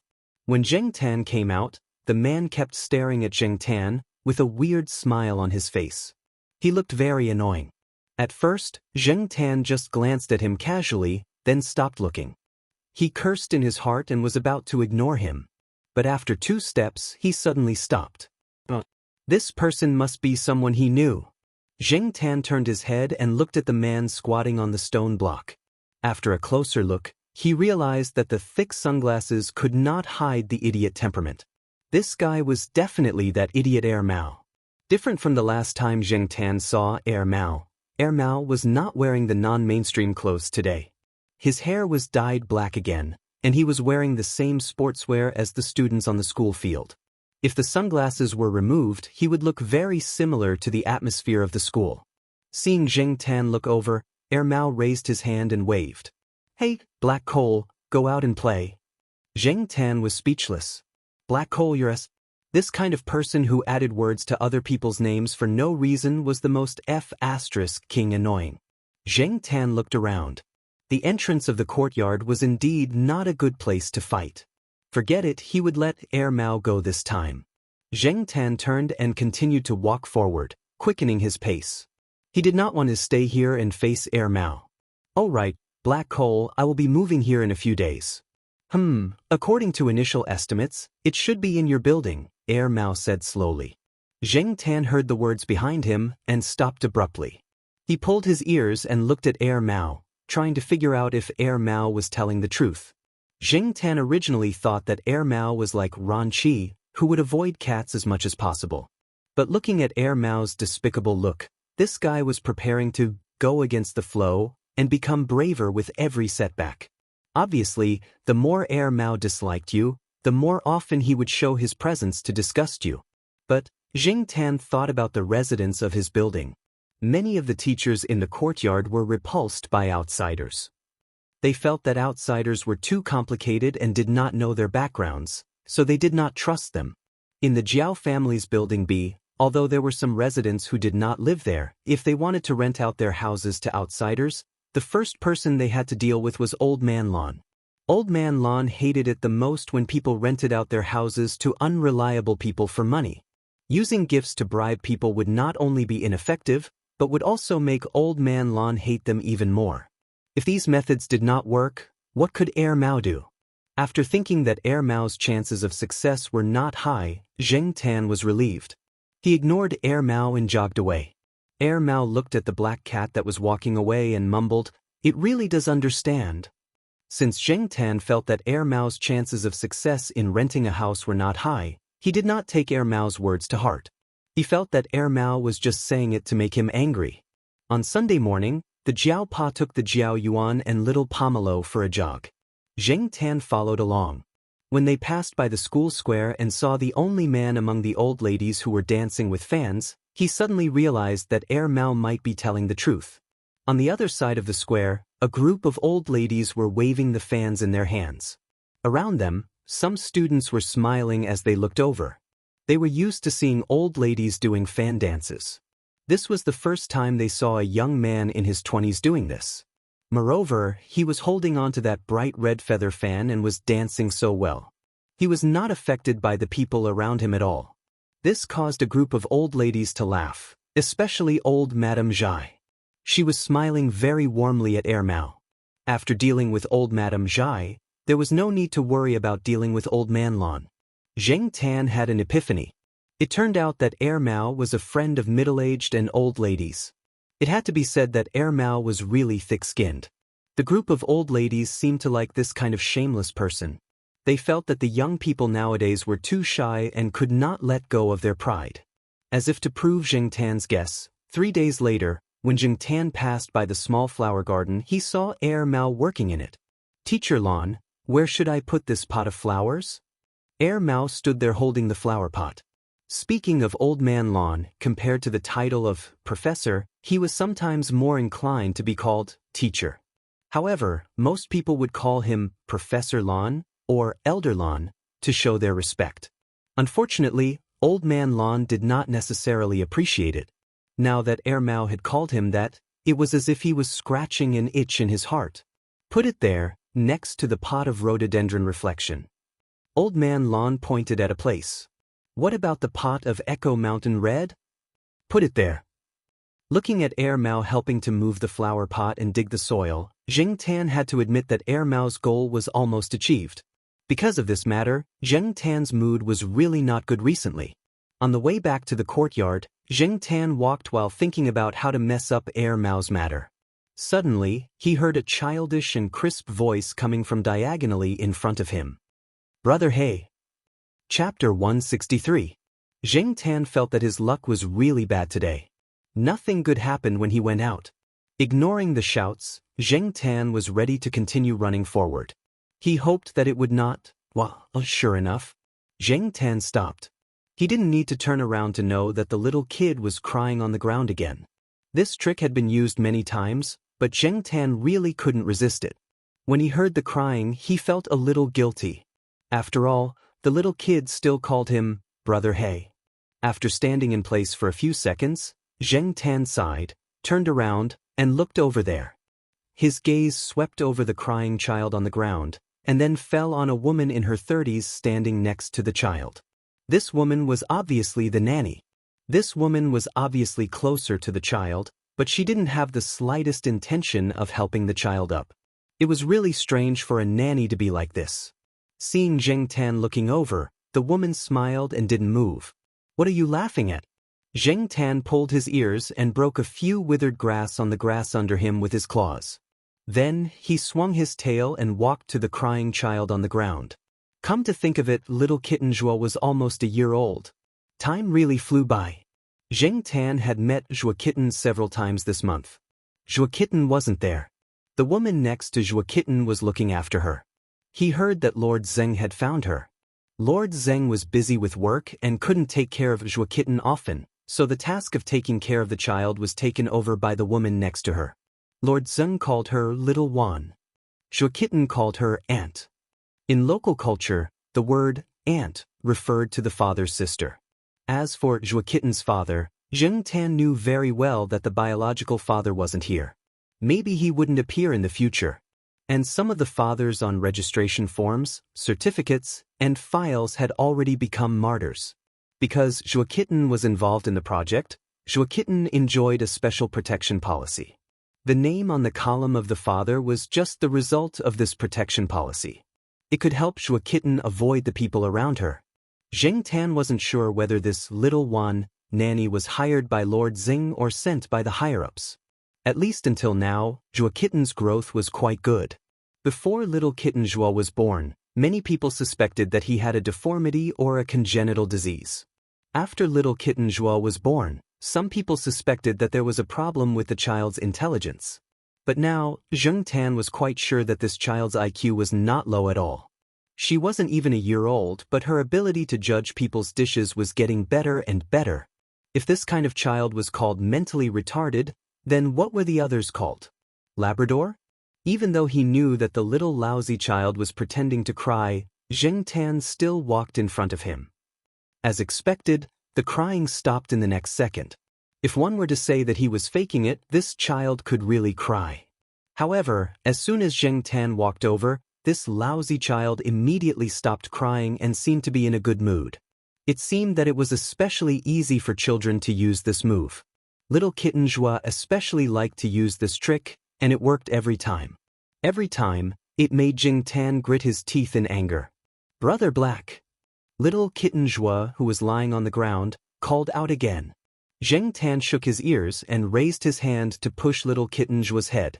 There was no need for Zheng Tan to do anything else. Little kitten Zhua got up on her own and stood up by holding on to the wooden railing beside her.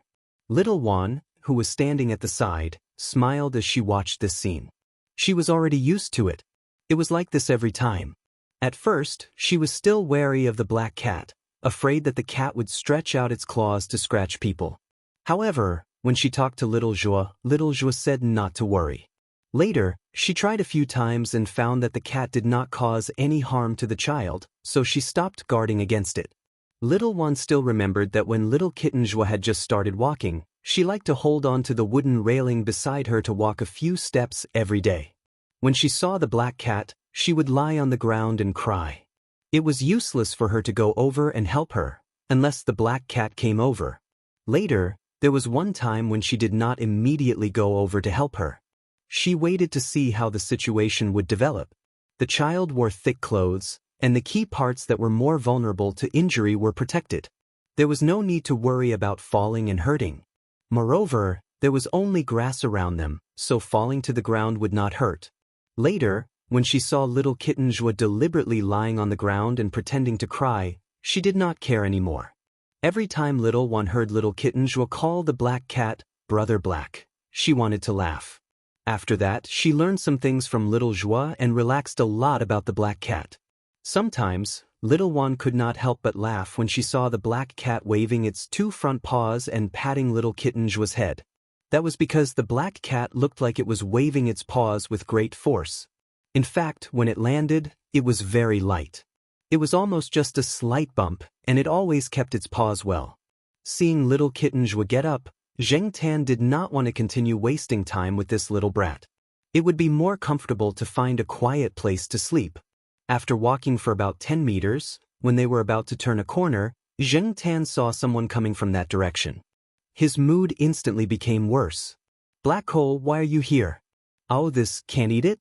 I just bought a mixed grain cake. Air Mao passed the half-eaten biscuit to Zheng Tan as a token gesture, then took it back and continued to gnaw on it. After helping Professor Lan move the flower pots at the small flower bed, Air Mao felt hungry.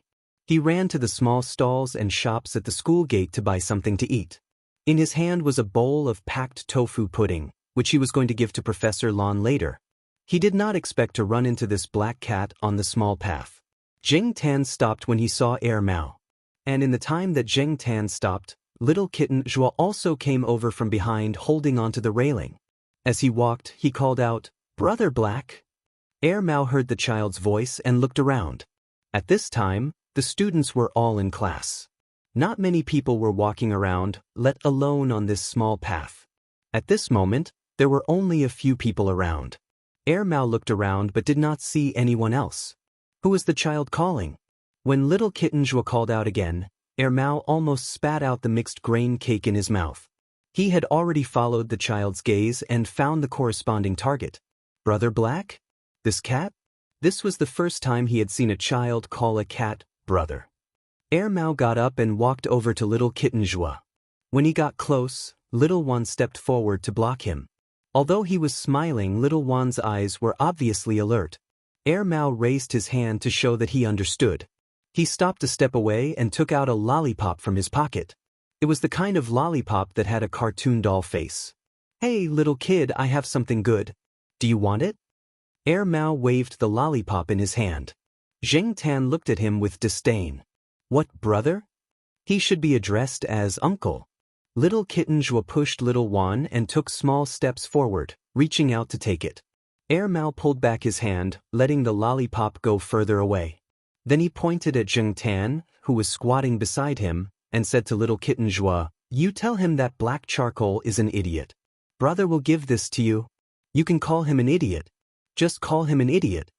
Little kitten Zhua took a small step forward and continued to reach out, wanting to take the lollipop in Air Mao's hand. After Air Mao said it a few times, he realized that it had no effect at all. The child didn't care at all. Forget it. He's just a child. He can't even speak fluently. What does he know? Air Mao didn't want to continue talking nonsense with the child. He passed the lollipop in his hand to little kitten Joie and was about to say something. At this moment, a line of water arced through the air and shot towards Air Mao's shoes. Although Air Mao reacted quickly and jumped away, his shoes were still sprayed with some urine. *CK, feigning the east and attacking the west. This must have been planned for a long time, right? Otherwise, how could he urinate so much and so far? Air Mao looked at the urine on his shoes and his face contorted. Little Juan held back his laughter and continued to stand in front of little kitten Joie. Although Air Mao didn't show any malice, it was always good to be vigilant. After all, they were strangers. Little Juan felt that this young man who looked like a student in his 20s might not be easy to deal with. Little kitten Joie wasn't afraid at all. He didn't think that he had done anything wrong. He held the lollipop in his hand and laughed until his saliva dripped down. Seeing this, Zheng Tan's mood suddenly turned from gloomy to sunny. Good job, little kitten Joie. Air Mao shook off the urine on his shoes and wiped his sneakers with the paper used to wrap the cereal biscuits. He looked at the small child in front of him with a conflicted expression. Did this brat really not understand what he had just said? This brat and that black cat were actually biological brothers, right? Revenge. This was definitely revenge on him for instigating this kid to scold that cat. This wasn't the end. Little kitten Joie left the wooden railing and walked unsteadily to Zheng Tan. The grass was uneven and little kitten Joie almost fell to the ground. Putting the lollipop in front of Zheng Tan, little kitten Joie looked at Zheng Tan. Air Mao. *CK, these two idiots must be biological brothers. Zheng Tan was quite touched. This brat clearly wanted to eat to death and was drooling a lot faster. Yet, he still put the food in front of him. What a good kid. Zheng Tan raised his paw and pushed the lollipop to little kitten Joie's hand and patted her on the head. This kid was still young. If he grew a little older, Zheng Tan wouldn't be able to pat him anymore. Zheng Tan was very happy that little kitten Joie had helped to anger Air Mao. He was happy for a few days. Whenever he thought about how little kitten Joie had peed on Air Mao's foot, he couldn't help but laugh. However, Zheng Tan's good mood only lasted for a week. A week later, Zheng Tan went out to get some fresh air under the sun. When he went downstairs, he noticed that there was a lot of commotion on the third floor. The door to Old Man Land's house was open. The door to the house opposite Old Man Land's house was also open. Old Man Land's voice came from inside. Put it there. Yes, just put it there. You can stay in the master bedroom. I'll make a study for you. The second bedroom will be used to store their things. Zheng Tan was quite curious. After living here for so long, he had only seen this house a few times. Zheng Tan went to the door and looked inside. He saw old Madame Zhai wiping the table with a cloth. Seeing Zheng Tan, old Madame Zhai smiled and said, "Oh, black charcoal is here too. Come in and walk around the house. I saw a mouse just now." Zheng Tan. Forget it. It was better not to go in. Just as he was about to leave, someone came out of the house. Zheng Tan looked up. What the *CK? Why is this guy here? Air Mao was wearing a blue uniform. He came out to greet the old madam after hearing her words. Air Mao waved at the black cat at the door with a proud face. Chapter 164. After the spring rain, the grass seemed to turn green overnight, and the color changed every day. The yellow of winter gradually disappeared, and the flowers bloomed before people were ready. Jiao Pa had planned to leave in mid-April, but after receiving a phone call, he decided to leave Chuhua City in advance. He would go to Beijing first, talk with an old professor at Beijing University, and then go abroad together. With the help of the old professor, everything would be much smoother. 2 days before Jiao Pa left, he had already arranged the work in the institute. Besides 2 graduate students and a prospective graduate student, there was also a junior student who was going to be Jiao Pa's graduate student. All of them were assigned tasks. The student who was going to be submitted was selected by Jiao Pa. She was also a girl, and like Zheng Jing, she was not the weak type. Some teachers in the institute joked that Associate Professor Jiao liked to recruit students who looked strong. Besides his students, several family members were also called by Jiao Pa to have a private talk, including Zheng Tan. At this moment, Zheng Tan was squatting on the cat tree, seriously listening to Jiao Pa's instructions. Don't cause any trouble when I'm not here. Don't think that I don't know anything about my family when I'm abroad. Don't play dumb. I know you can understand. Even if you don't understand everything, you can understand part of it, right? Well, let's make it simple. To sum it up, don't cause any trouble. Of course, just because you don't cause any trouble doesn't mean that you're afraid of trouble. Well, that's not quite right. It was probably the first time that Jiaopa had been away from home for so long. Thinking that he would be separated from his wife, children, and pets for at least a year, the Jiaopa's usual calmness was not much left. And Zheng Tan was the biggest headache for Jiaopa. That guy named Yi Hao we talked, Jiaopa said. Zheng Tan's ears turned to the Jiaopa as he waited for him to continue. However, the Jiaopa did not reveal the contents of their conversation. Instead, he took out a card. It was a card that the Jiaopa had registered with his own identity card. The money on the card was all Zheng Tan's savings. The Jiaopa had also received a thank you gift from Zhao Lu and the others for shooting the commercial, as well as the red packet money that Zhao Lu and the third Master Fang had given to Zheng Tan, which made the Jiaopa's eyes almost pop out of their sockets, as well as the money that Yi Hao had forked out this time.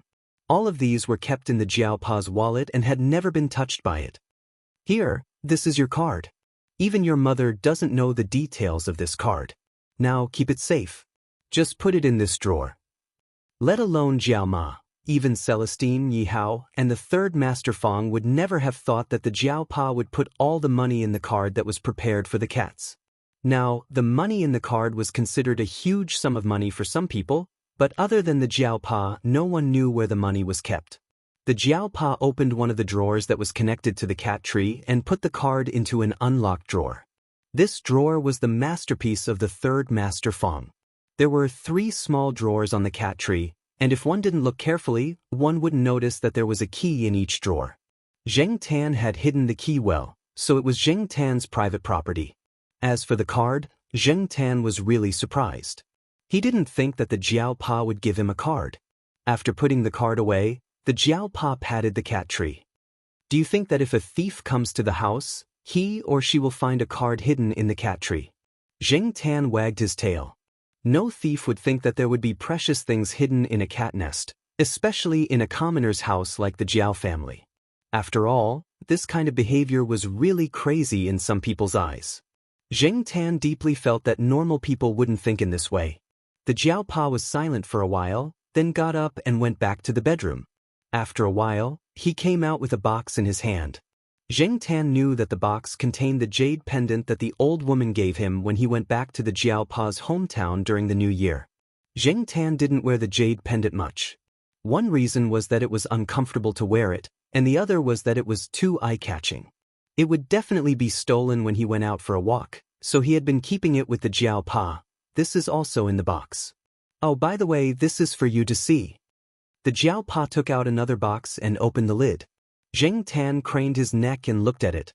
There was an artificial amber in the box, and inside it was a cat tooth. It was left by the cat that the Jiaopa once told Zheng Tan that the Jiaopa was indebted to. Zheng Tan looked at it carefully and thought about the size of his fangs when he looked in the mirror.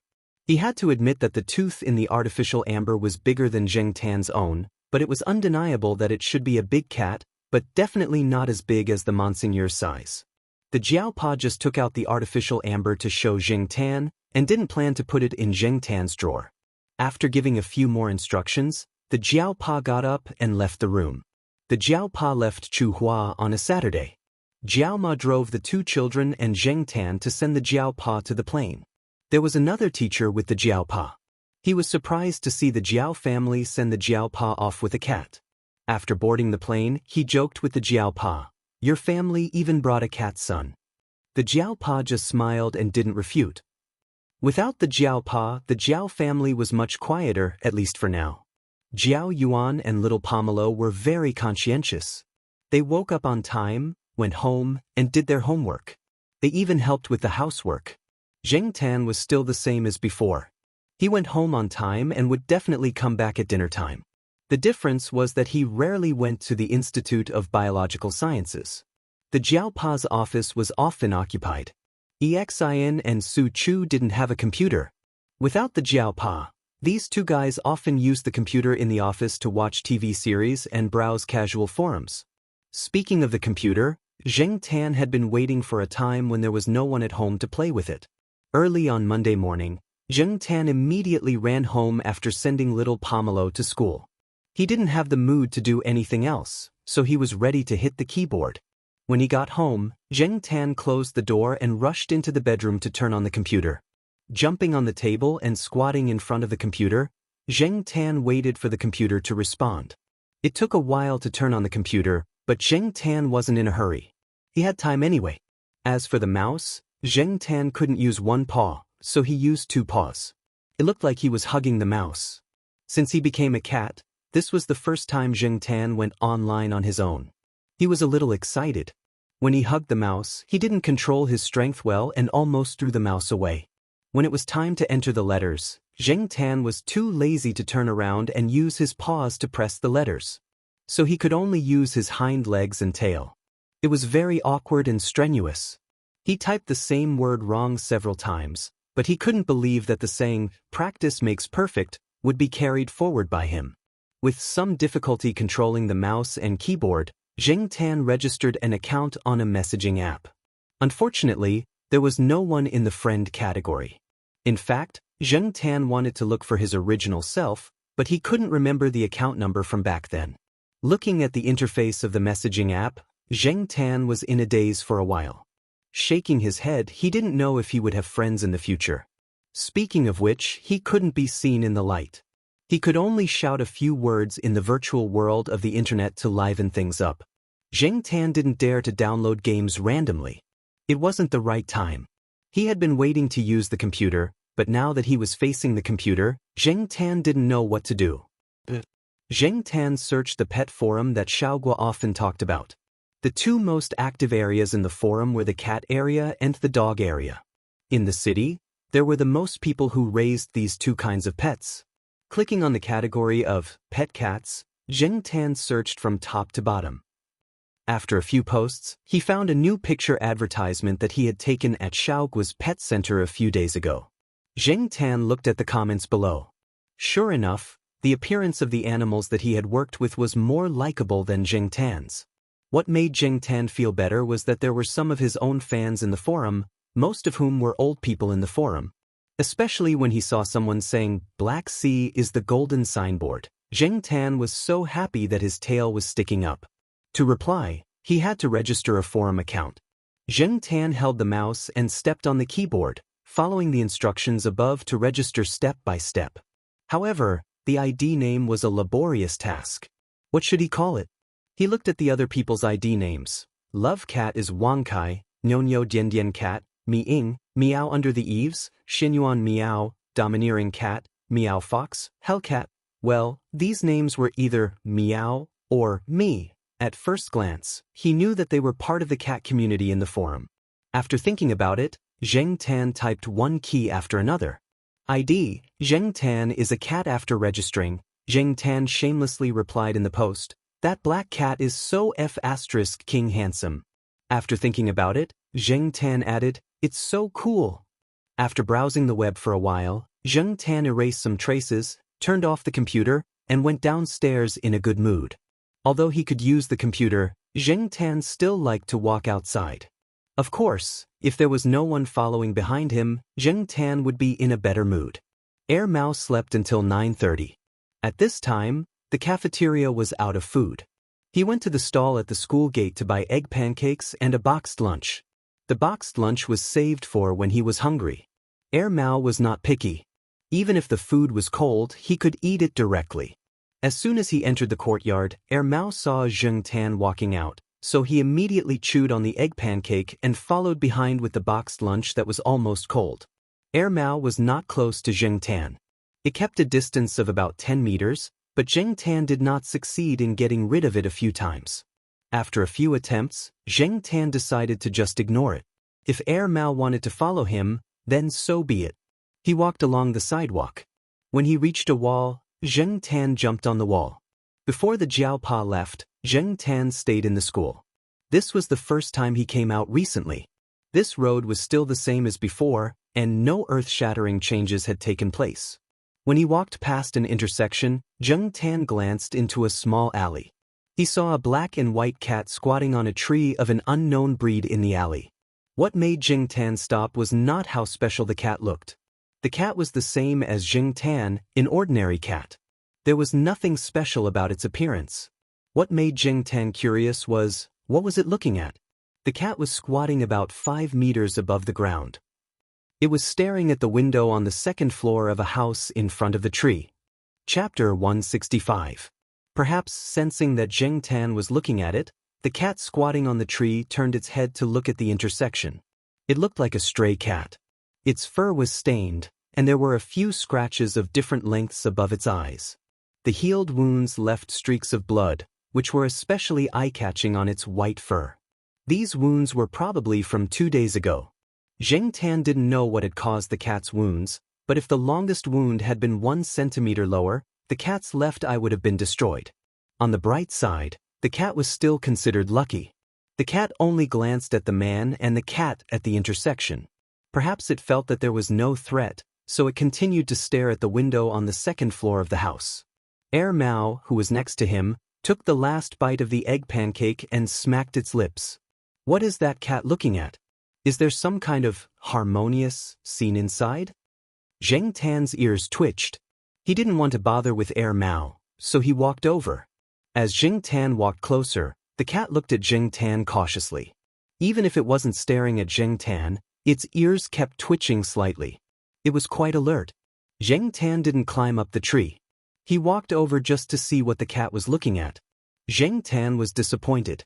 He didn't need to climb up the tree. Zheng Tan could see the situation on the second floor of the house from where he was standing. Because the window on the second floor was closed and covered by the curtains, he couldn't see what was inside the house. Looking at the cat in the tree that continued to stare at the window, and then at the window with the curtains, Zheng Tan shook his head. It was really strange. Zheng Tan didn't stay there to find out. He returned to the intersection and continued walking forward. Mao continued to follow behind him. Mao didn't feel bored. It had never walked this street before, but now it was very interested in the local snacks on this street. Although it was already past breakfast time, many shops and stalls weren't just for breakfast. So, Mao bought and ate as it walked. There was a shop that sold green bean pancakes that Mao bought and carried with him. Some of the people on the street were already familiar with Zheng Tan.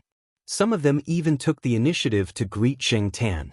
Although they did not know Zheng Tan's name, they would occasionally say a few words as if it was their own pet, or talk to the people next to them about the black cat, trying to guess whose pet it was. There were many alleys in the old neighborhood. There were many narrow alleys that could only allow 2 or 3 people to walk side by side. These alleys were also filled with all kinds of stories. Zheng Tan had seen many of them after walking on this street for so long. Fighting, extortion, drug abuse, cheating, and so on. There was a wide range of ages, regardless of gender, age, or profession. Perhaps this was also part of the culture of the alleys? Just like at this moment, Zheng Tan's ears twitched as she looked at a narrow alley. There was a concave area in the alley that was used to store rubbish. 2 young men in their early 20s were standing there, talking to the person in the concave area. Zheng Tan listened to the voices and intermittent conversation. He didn't want to meddle in their business. Just as he was about to leave, he saw Mao walk into the alley. Mao didn't walk further in. After taking 2 steps, he leaned against the wall next to him. He carried the things he bought on the way here with one hand and ate a green bean pancake with the other. Zheng Tan jumped onto the wall, ready to see what Mao, this foodie, was going to do. Good Samaritan? The 2 young men had already gotten the money. They counted it and walked out of the alley. When they looked up, they saw a person standing at the entrance of the alley. They put the money in their trouser pockets, looked at each other, and continued to walk out with their hands ready to take out their weapons. Mao wiped the crumbs around his mouth with his thumb and walked in. One of the young men gathered his emotions and was about to say something. Before he could say anything, Mao was already in front of him. The next moment he fell down. He didn't even have time to see how the person in front of him did it. The other young man was about to take out his knife, but before the knife appeared, Zheng Tan heard a soft crack sound. Before the person could finish screaming, His screams stopped abruptly.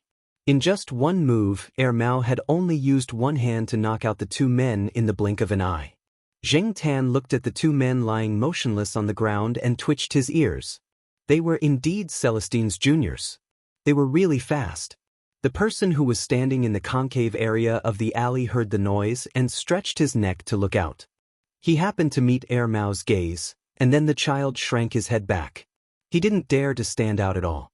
He was probably still praying that Mao wouldn't target him. He didn't want to be the companion of the two men lying on the ground. Mao only glanced at the garbage dump and didn't look at it anymore.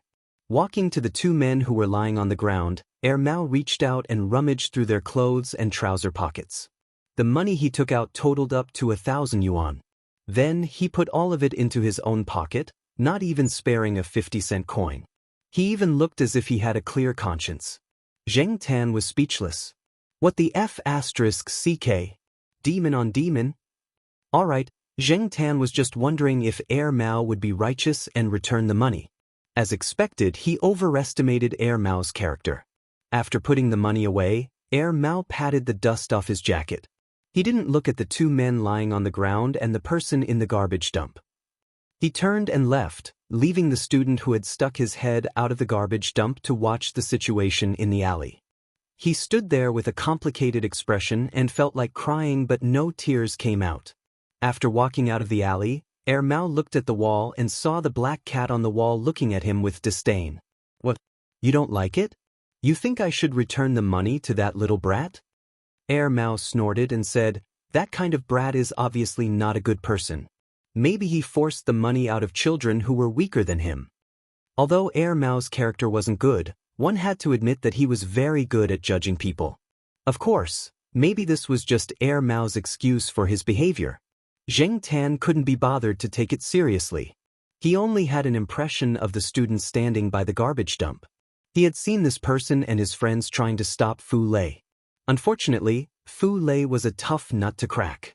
The two of them teamed up to stop Fu Lei but failed. Instead, they were beaten up by Fu Lei. This kid's luck wasn't very good. Wasn't there a saying, sooner or later, you'll have to pay for what you did? Mao's mood didn't change much because of what had just happened. Just like before, Mao looked at the shops and stalls with some curiosity. He went to buy whatever he liked. Zheng Tan walked all the way and passed by Jiao Yuan's school. He stood by the window and looked at it for a while. He was noticed by a few students sitting in the back row. Before the teacher on the podium got angry, Zheng Tan quickly left. Who knew if the teacher on the podium knew Jiao Ma and wouldn't tell on him?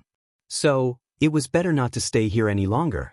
After that, Zheng Tan went to the construction site of Yi Hao's project to take a look. Mao followed behind. Although it didn't show anything on its face, it had sighed several times in its heart. Especially when it saw the way the people at the construction site looked at Zheng Tan, Mao realized that this cat was really popular. It followed Zheng Tan to familiarize itself with the street. Seeing that Zheng Tan was walking back, Mao didn't plan to stay outside any longer and followed him back. When they passed by the intersection, Zheng Tan looked inside again. The cat on the tree was gone, and the window on the second floor of the house was open. Driven by curiosity, Zheng Tan jumped up the tree and looked inside. There was a man in his 30s wearing a suit and gold-rimmed glasses in the house. At the moment, he was holding a cup of coffee and sitting in front of the window.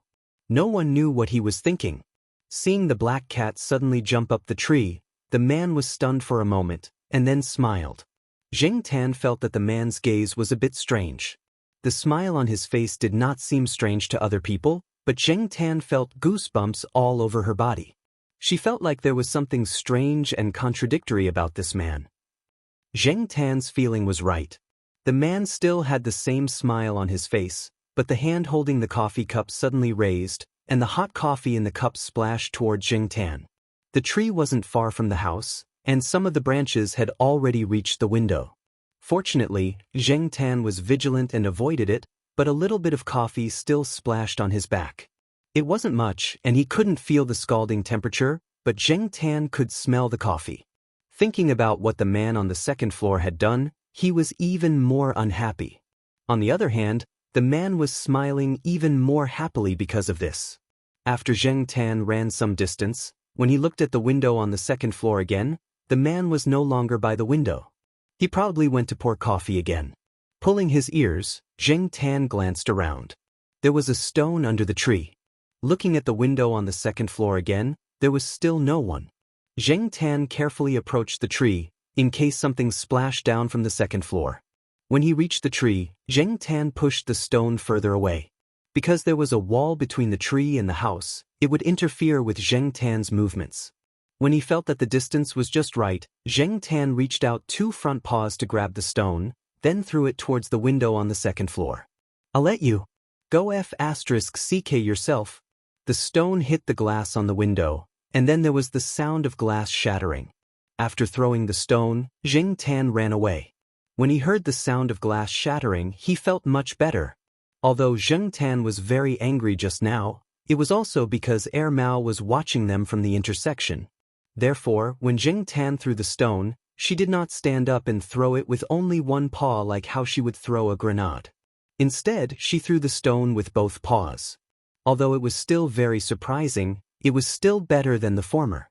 Mao was surprised, but it didn't say anything. It even gave Zheng Tan a thumbs up. However, Mao wasn't as calm as it looked. What it saw just now was really shocking. Fortunately, Celestine had given it a heads up, and it also had some of its own experiences, so it wasn't too surprised.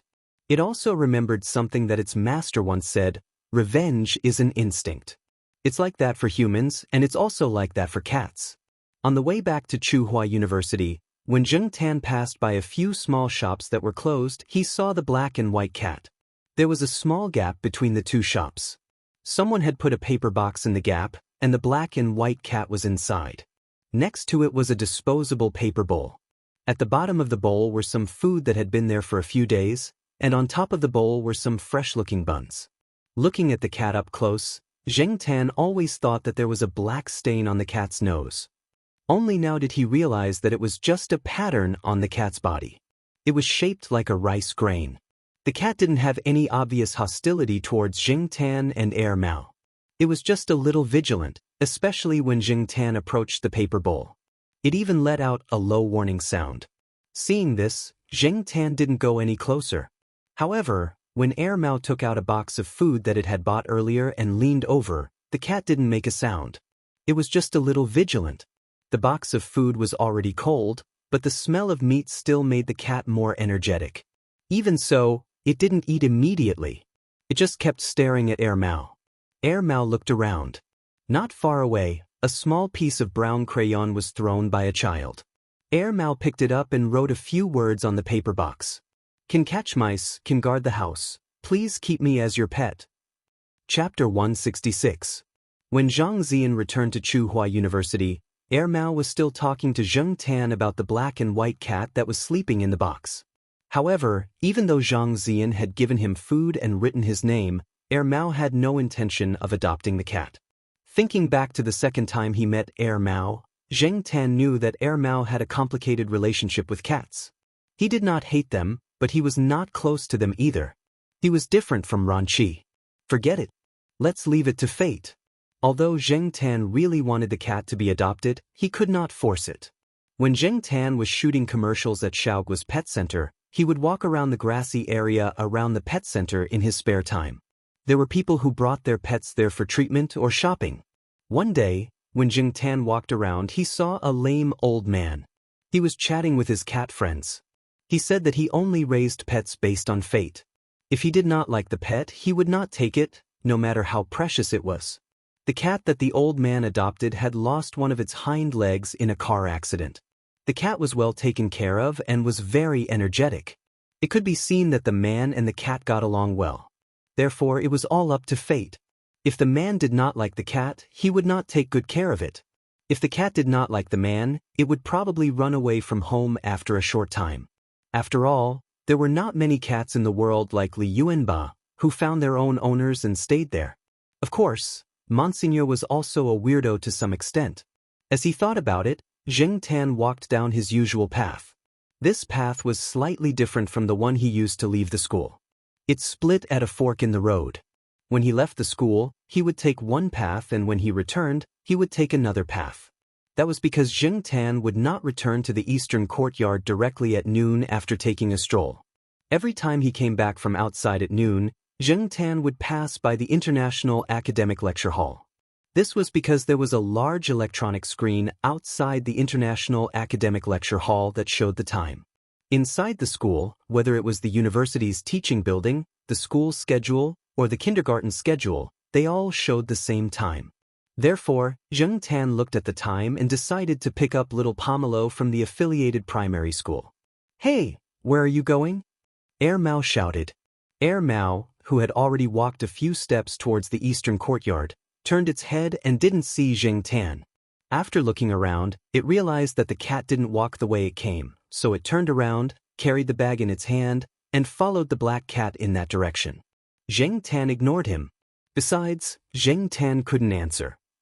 Celestine had told Mao some things about Zheng Tan, but it wasn't very detailed, so Mao couldn't figure out why the cat didn't go home when it was almost time for dinner. It wasn't until it saw the gate of Fu Tong Elementary School and the black cat jumping on the wall next to the gate that it remembered that the cat was going to pick up the child. Mao didn't have anything to do at the moment, and it wasn't ready to eat lunch. It had eaten enough on the street just now, and there was still some food in the bag, so it didn't need to buy a lunchbox. Some parents who lived nearby came to pick up their children. Most of them were very familiar with Zheng Tan and took the initiative to greet him. Zheng Tan ignored them. After all, he was just a cat now, so it wouldn't be considered rude if he didn't respond. After the school bell rang, the children who went home at noon ran out one by one. Little Pomelo saw Zheng Tan and trotted over. She looked at Mao and waited at the gate with Zheng Tan. Mao was puzzled. Who were they waiting for? 6 or 7 minutes later, Jiao Wei ran over. "Sorry, the last class was a little late," Jiao Wei said to little Pomelo, then looked at Mao who was standing next to him. There were no other parents around, and Mao looked unfamiliar. Since they didn't know each other, Jiao Wei didn't plan to take the initiative to talk. He took little Pomelo and walked out of the school gate. "Hey, where are you going?" Mao followed and asked. Jiao Wei looked at Mao in confusion. Who was this person? He looked at little Pomelo and saw that little Pomelo was also confused. It didn't look like it had seen someone familiar. "You are?" Jiao Wei asked. "I live downstairs from her house on the 3rd floor. I just moved here. My surname is Wang." Mao introduced himself very seriously. He thought for a moment, then pointed at the black cat who was squatting on the wall and watching the show. "I'm more familiar with this guy." Zheng Tan pulled his ear. "Familiar my ass." Unexpectedly, Jiao Wei had a look of realization. "Oh," he said. "So you know each other." Not to mention Jiao Wei, little Pomelo also lowered her guard around Mao. This made Mao even more surprised. He didn't expect that it would be so effective to build a relationship with a cat. This cat's reputation was greater than a human's. Jiao Wei also introduced himself briefly, then smiled at Mao and said, "Brother Wang, let's go out together. Lunch is on me. Don't be shy. It's my own shop. If you like it, we can go there again next time." Mao didn't refuse. "Okay, I'll go check it out first." During lunch, Mao chatted with Jiao Wei. They talked about Celestine. "So your brother Ling's friend. Sorry for the disrespect." Jiao Wei picked up some things from the past and said, "At that time, it was all thanks to black charcoal that I asked Brother Ling for help. Otherwise, my shop wouldn't have been so successful." Mao muttered in his heart. No wonder this kid looked at the black cat strangely. It didn't look like he was looking at a pet at all. It turned out that there was such a thing. Thinking of this, Mao waved his hand. "This is nothing. Celestine is my senior. He's not here often. I'll help you. If you have any trouble, just call me. I'm good at fighting." Jiao Wei's mouth twitched. When they left the small restaurant, Mao left 2 bags of snacks in the shop. Although Jiao Wei's parents had been here for half a year, they had only been to the old street less than 3 times. It was impossible for them to have time to go there often. Some of the snacks were really uneaten. In the afternoon, after sending little Pomelo to school, Zheng Tan returned home. To be safe, Zheng Tan locked the door. He turned on the computer, entered the password, and went online. After browsing the web for a while and reading all kinds of gossip, Zheng Tan logged into the pet website. Originally, Zheng Tan wanted to see the post that reposted the picture he took to satisfy his vanity. However, after opening it, he found that the hottest post was about a recent cat abuse incident. There were some pictures in the post. A 20-year-old college student was next to him. A cat was lying on the ground. The cat's eyes were still bleeding and there were many wounds on its body. The following pictures were all about the student and the dead cat on the ground. Some were taken at close range, and some were taken from various angles. Zheng Tan felt a chill down his spine. It was like watching a horror movie. If Zheng Tan was still a human, these pictures would not have made him feel this way, but now he was a cat. He had been through the experience of cat traffickers and cat meat restaurants. The experience was too deep. When he connected these pictures to these pictures, the visual and psychological impact was too great. Even the scene of the tattooed man throwing the kitten in the old building district wasn't so bloody. The student in the picture didn't look like the evil people on TV. Zheng Tan continued to read the introduction of the student. He was from a well-known university in another province. He was a top student. His father was a big boss, and his mother was also a senior executive. Famous university, top student, cat abuse. These words seemed very incongruous when put together, but this was the truth. Moreover, there were already more than 10 cats that had died in the hands of this student. Maybe more. The student said that he couldn't remember clearly. Zheng Tan never knew that in addition to those scumbags like the tattooed man, there would be such a top student who abused animals. Instead of continuing to look at the pictures that affected his mood, Zheng Tan continued to read the replies of the netizens. F*CK, this is so F*King cruel. What top student? Character has nothing to do with education. Drag him out and shoot him 100 times. Now, in addition to guarding against cat traffickers, we also have to guard against those who adopt cats with ill intentions. Don't do bad things with good intentions. It's too late to regret if you entrust the cats to those who make promises but speak like farts. Recently, I suddenly found that there are fewer cats near my house. I thought it was because of cat traffickers. Could it be that some pervert caught them and abused them? Where did so many perverts come from? Don't scare yourself. The most important thing is to take care of your cats, especially those who are free-range. You have to pay more attention to them. From the perspective of a previous human, Zheng Tan certainly wouldn't care about this matter. With Zheng Tan's character, he was too lazy to care about this kind of thing, let alone argue with people on the internet. But now, this feeling was very complicated. A netizen with the ID Grumpy Cat commented, "The reason for growing up. The father's indifference. The mother of a career-oriented woman doesn't have time to care. From a psychological point of view, indifference is worse than violence in a family relationship. It means that your existence is worthless. In the process of being ignored, children can easily learn to ignore other people's feelings." A netizen with the ID CatMage Xiao AI commented, "Some people give a very different feeling outside and at home. On the outside, they appear to be passive and obedient, but on the inside, they are full of hostility and aggression. In front of the leaders, they flatter and cater to them, but suppress their true feelings, so the inner conflicts and contradictions are very strong. When they use violence or other extreme means in the face of vulnerable groups, it doesn't simply mean that they are dissatisfied with the performance of the victims of violence or abuse, but it is a behavior that is caused by multiple layers of pressure and anger superimposed together." This was a relatively rational analysis. The more he read, the more intense the argument became. Zheng Tan turned 2 pages. Can't they accumulate some good karma? What's the point of talking about karma with animals? Karma has long been exhausted. Everyone, calm down. Your cat's eyeballs were dug out and beaten to death. How can you bear it? Aren't these all stray cats? Stray cats can be killed indiscriminately? Doesn't it count as killing the innocent? He's not wrong? At least legally he's fine. Poor stray cat. We can't abuse people like we abuse cats.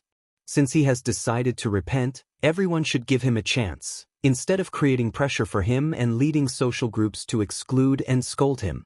This will destroy him. This is so King funny. Will he really change just because he says he will? There's a good saying, a dog can't change its habit of eating shit. Upstairs, you're slandering me. The post was quickly refreshed to 10 pages. Zheng Tan roughly looked at the posts on the next few pages. The posts that started the war of words were not so elegant. They even began to greet the ancestors. Some people were strongly condemning. Since the law could not punish, they used social morality and public opinion to put pressure. Another group of people felt that it was just cat abuse, not murder. Since the student admitted his mistake and decided to repent, everyone should forgive him. Why should they destroy a person for a few cats? Of course, in the cat area forum, there were more people in the front. Most of the people in the back were not actually from the cat area forum, but from other areas. Zheng Tan looked at the replies and thought of the black and white cat that was nestled in the paper box with injuries on its body. Perhaps it had also been abused, but it was luckier. At least it was still alive. In fact, Zheng Tan knew that no matter how much they quarreled now, the standards for humans and cats would always be different. This was inevitable. After a few years, the elite would still be the elite, and the abused cats would no longer be there. In terms of the racial concept, society was always more tolerant of people, especially those who were successful in their careers when they were young. In the end, they still lived in a gorgeous world where they were surrounded by stars. If Zheng Tan was still human, he would definitely not think so much. But now, his heart was filled with panic. When he came back to his senses, Zheng Tan refreshed the webpage and found that the number of replies to this post had already reached 15 pages. The war of words was still escalating. After thinking about it, Zheng Tan raised his paw and dragged the mouse. He clicked on the reply button and typed a sentence. Chapter 167. In the cat forum, there were many people who often joked about cats, so Zheng Tan's reply didn't make the other netizens feel anything special. Zheng Tan's reply was quickly drowned out by the quarreling replies. Even if someone saw this sentence while scrolling through the post, they wouldn't have much of an impression of this sentence that didn't seem to have much meaning. Zheng Tan didn't intend to get any opinions from other people. He turned off his computer and went to sleep on the balcony. A day later, when Zheng Tan opened the forum again, the post had been deleted. There were many other posts in the forum. After skimming through them, Zheng Tan wasn't in the mood to continue reading. Since it was still early, he was going to see the black and white cat. Today, without Air Mao, Zheng Tan felt much more at ease. When he passed by the box, Zheng Tan didn't see the black and white cat. Air Mao's lunchbox had been finished, and there were some leftovers in the paper bowl in front of the box. There were many fish bones in the rice, and because of the weather, there was a rancid smell in the paper bowl. After looking around carefully and confirming that the black and white cat wasn't there, Zheng Tan ran towards the alley. In the alley, the black and white cat wasn't on the tree. The window on the second floor of the house next to it was still closed. There didn't seem to be anything special. As he approached the house, Zheng Tan pricked up his ears and listened. He didn't hear any sound from the house, and there was no sound of people talking. It looked like the houses in the neighborhood. At this time, people who were working or going to school weren't at home, so it was much quieter. Only the chirping of the sparrows could be heard. Zheng Tan didn't find anything, so he prepared to jump down the tree and leave. After taking 2 steps, Zheng Tan suddenly looked back at the sparrows jumping on the wall not far away. There were too many of them. Upon closer inspection, Zheng Tan realized that the number of sparrows in the area had increased without him noticing. Sparrows were very common in the city, especially in the area around the school where there was a large green forest. Zheng Tan had been walking on this street for more than half a year. He didn't know this street like the back of his hand, but he knew some things very well. For example, there were originally a lot of cats around here, and they were basically free range. The result of more cats was fewer birds. Zheng Tan had seen the cats around here catch sparrows several times before. He hadn't seen so many sparrows around here before. Now, these sparrows looked quite leisurely. When Zheng Tan came out for walks, he didn't see many cats. Winter was over, and there were a lot of active cats at Tsinghua University at night. The residents around here might also think that since the new year had just passed, they were probably taken away by cat trappers. After all, Cats used to go missing during the New Year. Others didn't know, but Zheng Tan knew that ever since he was taken away by cat traffickers, Celestine, Yi Hao, and the third Master Fong had all intervened. Although it wasn't that there were no cat trappers in Chuhua, it was much less than in the past few years.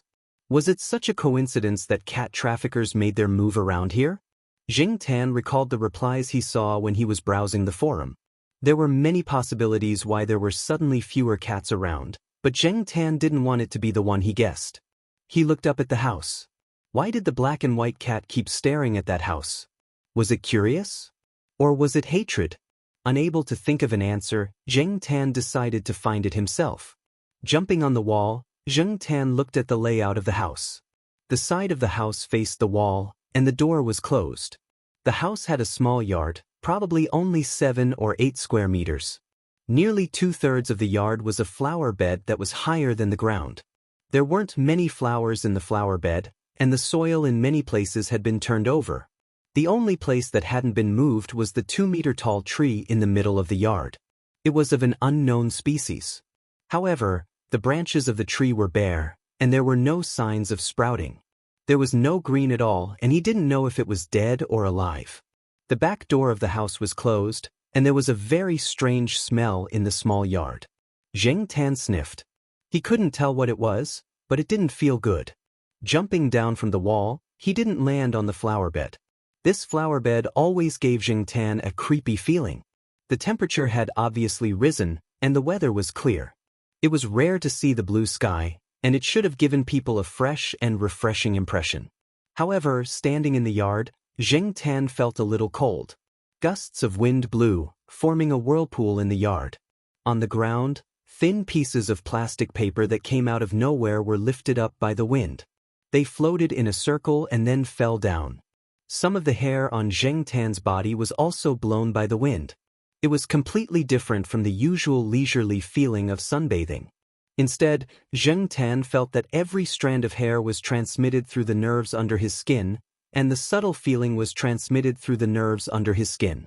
Suddenly, a soft sound came from the wall, startling Zheng Tan. He turned his head and saw that it was the black and white cat.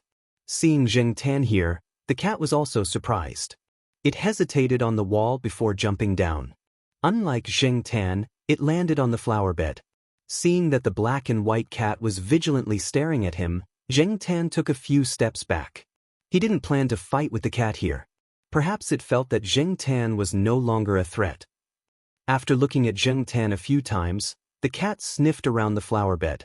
It found a spot and then began to dig with its claws. What was buried in there? Zheng Tan was curious, but his intuition told him that there was definitely not a beautiful scene under the soil. Perhaps it was buried a little deep. Fortunately, the soil in the flower bed wasn't solid. After digging for about 5 minutes, the cat stopped, sniffed there, and then continued digging. There was nothing around for Zheng Tan to stand on to see the situation in the flower bed. Since no one was paying attention, Zheng Tan stood up and used his 2 hind legs to support himself. The cat had dug a hole in the flower bed. In the hole, Zheng Tan saw a cat's foot exposed. The rest of the foot was still buried in the soil. Although there was soil stuck to it, Zheng Tan could still see some black lines crisscrossing the sole of the foot. It looked like it was burned. The cat was still digging. Zheng Tan didn't want to look anymore. He was sure that there was definitely more than one cat buried in there. Sometimes, cats were more vengeful than dogs. Zheng Tan didn't know what the cat buried in the flower bed had to do with the cat, but the cat remembered this grudge. Otherwise, it wouldn't have squatted on the tree for so long. At that time, Zheng Tan couldn't see the cat's eyes when it squatted on the tree and stared at the house. It could be hatred or it could be something else. Without looking at the flower bed, Zheng Tan jumped onto the window at the back door of the house. The window was still closed. Inside was the kitchen. Zheng Tan stood on the windowsill. Looking through the transparent glass window, he saw something on the ground inside. Zheng Tan was very familiar with this thing. Every time he saw this thing, Zheng Tan was quite angry. F***ck, a cat cage. Whenever she saw the cat trap, Zheng Tan would recall the unpleasant experience she had in the past. A cat cage wasn't difficult to make. Anyone who was familiar with rat cages could make one themselves. However, suddenly seeing a cat cage in a clean kitchen made him feel a little out of place. Why would such a thing exist in a seemingly elite family? All of this made Jing Tan certain that the guy with the lousy coffee was really not a good person. In the backyard, the windows were closed very well. The ventilation area was blocked by barbed wire. Other than this, the windows on the first floor were basically all protected by anti-theft nets. Jing Tan couldn't find a place to enter. Since there was no chance on the first floor, he would look for it on the second floor. Jumping onto the wall, Jing Tan walked around and finally found a small window on the side of the wall. The glass window was half open, and the other half was blocked by a screen. However, the screen could only block insects, not cats. Jing Tan estimated the distance from the wall to the other side. He tiptoed and kicked his hind legs to jump over. Jing Tan had mastered the skill of jumping over walls and windows. Therefore, Jing Tan was very confident in this jump. However, the small window looked quite ordinary, but when Jing Tan put his paws on it, he found that it was slippery. If it wasn't for his quick reaction to kick a few times on the wall and hook his front paws on the metal net on the screen window, he might have fallen. Falling from the second floor wasn't a big deal for a cat. However, the gap between the house and the wall was a drainage ditch. Originally, there were some stone slabs above the drainage ditch. However, the stone slab facing the window wasn't where it should be. Someone had moved it to the side. Climbing onto the narrow windowsill, Jing Tan stood firmly on the screen window. He looked at the drainage ditch below and cursed the person who moved the stone slab away. That was close. He almost fell. Although falling from the second floor wasn't a big deal, if he fell into the drainage ditch, he would probably get wet. Moreover, it would be full of smelly water. Maybe someone would pee and spit in it. Moving his gaze back, Jing Tan looked at the narrow windowsill again. Different from what it looked like, the windowsill was covered with a layer of smooth, hard material. It also had a slight downward curve. It was easy for a cat's paws to slip on it. Fortunately, Jing Tan's paws were slightly harder and stronger, so he had a chance to climb up. Otherwise, he would have slipped down. Pulling open the screen window, Jing Tan looked inside. It was a bathroom. At this time, it was considered modern and very clean. This made Jing Tan wonder if the owner of the house was a clean freak. Coming to the bathroom door, Jing Tan listened carefully to the movement at the door. He didn't hear any footsteps or voices. Jumping up and turning the handle of the bathroom door, Jing Tan walked out. Knowing that the owner of the house was abusing cats, Jing Tan had to be careful. He didn't want to be careless like when he jumped out of the window. The house was tidy. This person's life was obviously different from the tattooed man. There were no cameras around. The living room was clear at a glance. There were 3 rooms, but unfortunately, all of them were locked. Jing Tan couldn't get in at all. After walking around and finding nothing, Jing Tan went back along the original route. In the yard, the cat was no longer there. The hole in the flower bed had been filled again. However, it was just a cat. Unlike Jing Tan, it couldn't be more detailed. Many places were just filled with a layer of soil. The hole could still be seen. Jing Tan helped to fill in the hole. Back at Tsinghua University, everything was as usual. After sending little Pomelo to school in the afternoon, Jing Tan prepared to go back to the internet and watch some movies. "Hey, Black Charcoal, I'm so happy to see you. Help me open the door. I forgot to bring the key." Air Mao was carrying a lunchbox and a few bags. He stood at the door downstairs. At this time, he didn't see anyone coming in or out of the building. He was waiting for Jing Tan. Since he didn't plan to go out for a walk, the cat tag hanging around Jing Tan's neck wasn't hidden on the tree. Looking at the person who had just eaten his first meal of the day, he jumped up and swiped the access card. Jing Tan went upstairs in front of Air Mao. Just as he passed the 3rd floor, Jing Tan suddenly realized that Air Mao didn't even bring the access card. Did he have the key? So, Jing Tan, who had already walked to the corner between the 3rd and 4th floor, stopped and looked over there. In front of the door, Air Mao put the things in his hands aside and dug into his pockets. He didn't take out the key. Instead, he took out an iron ring. The iron ring wasn't closed. It was made of iron wire. Air Mao broke the iron wire into a cross and inserted it into the keyhole. Jing Tan was shocked. "Pick the lock?" F***CK. Chapter 168. There was no lock on the metal door, only a wooden door. The wooden door was a relatively common lock, so it was no challenge for Air Mao. Zheng Tan did not know how long Air Mao took to unlock the door. He just felt that before he could figure out the reason, the door was already open, and the lock was still intact. In the past, Zheng Tan had only heard of things like master keys. This was the first time she had seen someone use a piece of iron wire to open a door. Before this, she had thought that these things only existed in legends. The saying that masters were among the people was not wrong at all. Air Mao had bought a lot of things when he went shopping. There were biscuits, instant noodles, fish balls, shrimp dumplings, and other frozen food. This guy only cooked instant noodles and dumplings in the kitchen. He wasn't good at anything else and was too lazy to cook. After opening the door, Air Mao first took some unsealed food in. There were too many things, so they would scatter when he put them down. It was not easy to take them all at once. Anyway, it was in front of his house, so Air Mao wasn't afraid that someone would take it away. "Hey, take your cat's paw away. Don't open my things." After saying that, Air Mao took the things in. Zheng Tan pulled his ear and sniffed the plastic bag with the supermarket's name printed on it. The more Air Mao said not to touch it, the more Zheng Tan wanted to touch it. He opened the plastic bag and flipped through the 2 bags of fish balls. They were too cold, so he wasn't interested in the things inside. Zheng Tan didn't pay attention to the things in the bags anymore.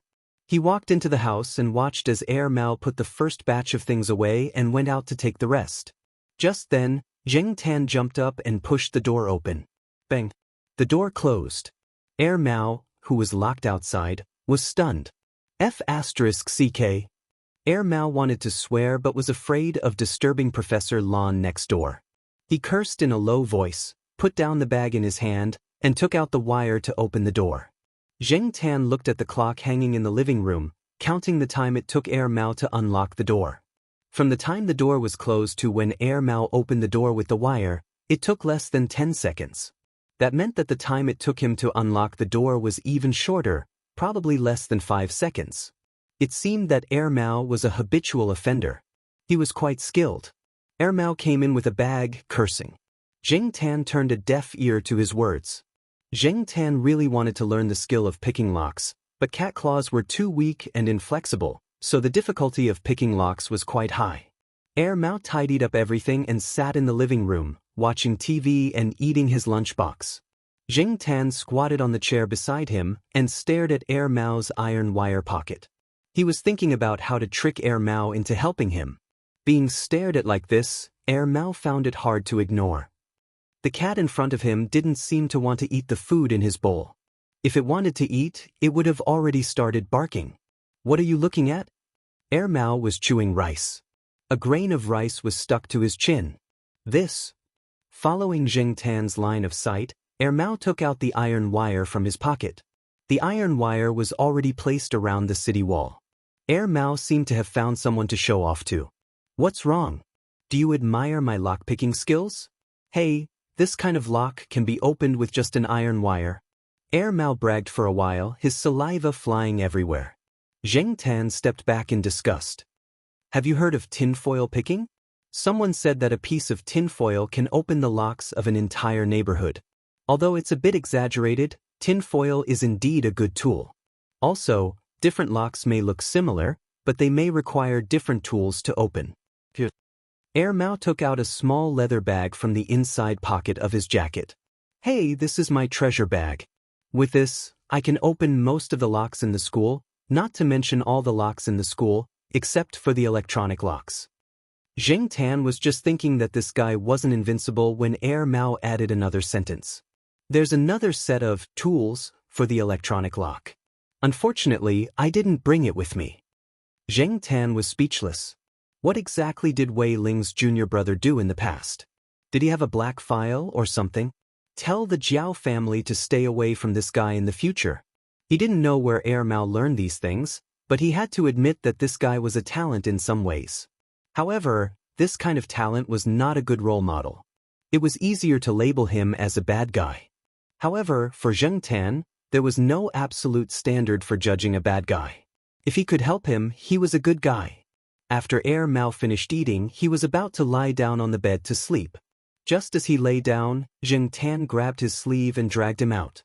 His cashmere sweater was hooked up. "I'm warning you, don't go overboard." Air Mao covered himself with the blanket. Xianxia looked around. There was an empty mineral water bottle on the ground. There was no cap. Kaka, kaka, kaka, kaka. The sound of plastic bottles being stepped on could be heard. Xianxia stood on the plastic bottle and jumped up and down. The sound was as loud as it could be. F***ck. Air Mao lifted the blanket and looked at Xianxia with a bad expression. Then he realized that the black cat was staring at his jacket. He took out the iron ring from his pocket and threw it at Xianxia. Air Mao was about to lie down on the bed and continue to sleep. Just as he climbed onto the bed, Air Mao's hand that was scratching his hair suddenly paused. He thought of something and turned to the black cat that was squatting beside the plastic bottle. "You want to open the lock?" Xianxia stared at him. He thought to himself, "Should I nod now? If yes, wave your tail vertically. If no, wave your tail horizontally." Air Mao continued. Xianxia wagged his tail vertically. However, he felt that Air Mao's words were too smooth. It was as if he often said these words, as if it was a matter of course. This was not normal. Normal people would not say these words to a cat directly. He was not familiar with Xianxia. If it was Jiao Pa, Celestine, or Fong San, it would be understandable. After receiving an affirmative answer, Air Mao sat up straight and was suddenly energized. "Whose door are we going to open? It better not be someone from this compound. Otherwise, it will be awkward the next time we meet. Oh, it better be a little challenging. Otherwise, it will be boring." Xianxia. The **ck. This guy is so enthusiastic. Air Mao quickly put on his clothes. Before leaving, he twirled his hair in front of the mirror and styled himself. He rubbed his hands. "But let's go." Xianxia led the way in front, and Air Mao followed behind. He did not know if Xianxia was overthinking, but he felt that Air Mao seemed to be especially energetic at this time. It was more energetic than the previous few times he had seen it. When they passed by the carton, the black and white cat was squatting next to it and eating.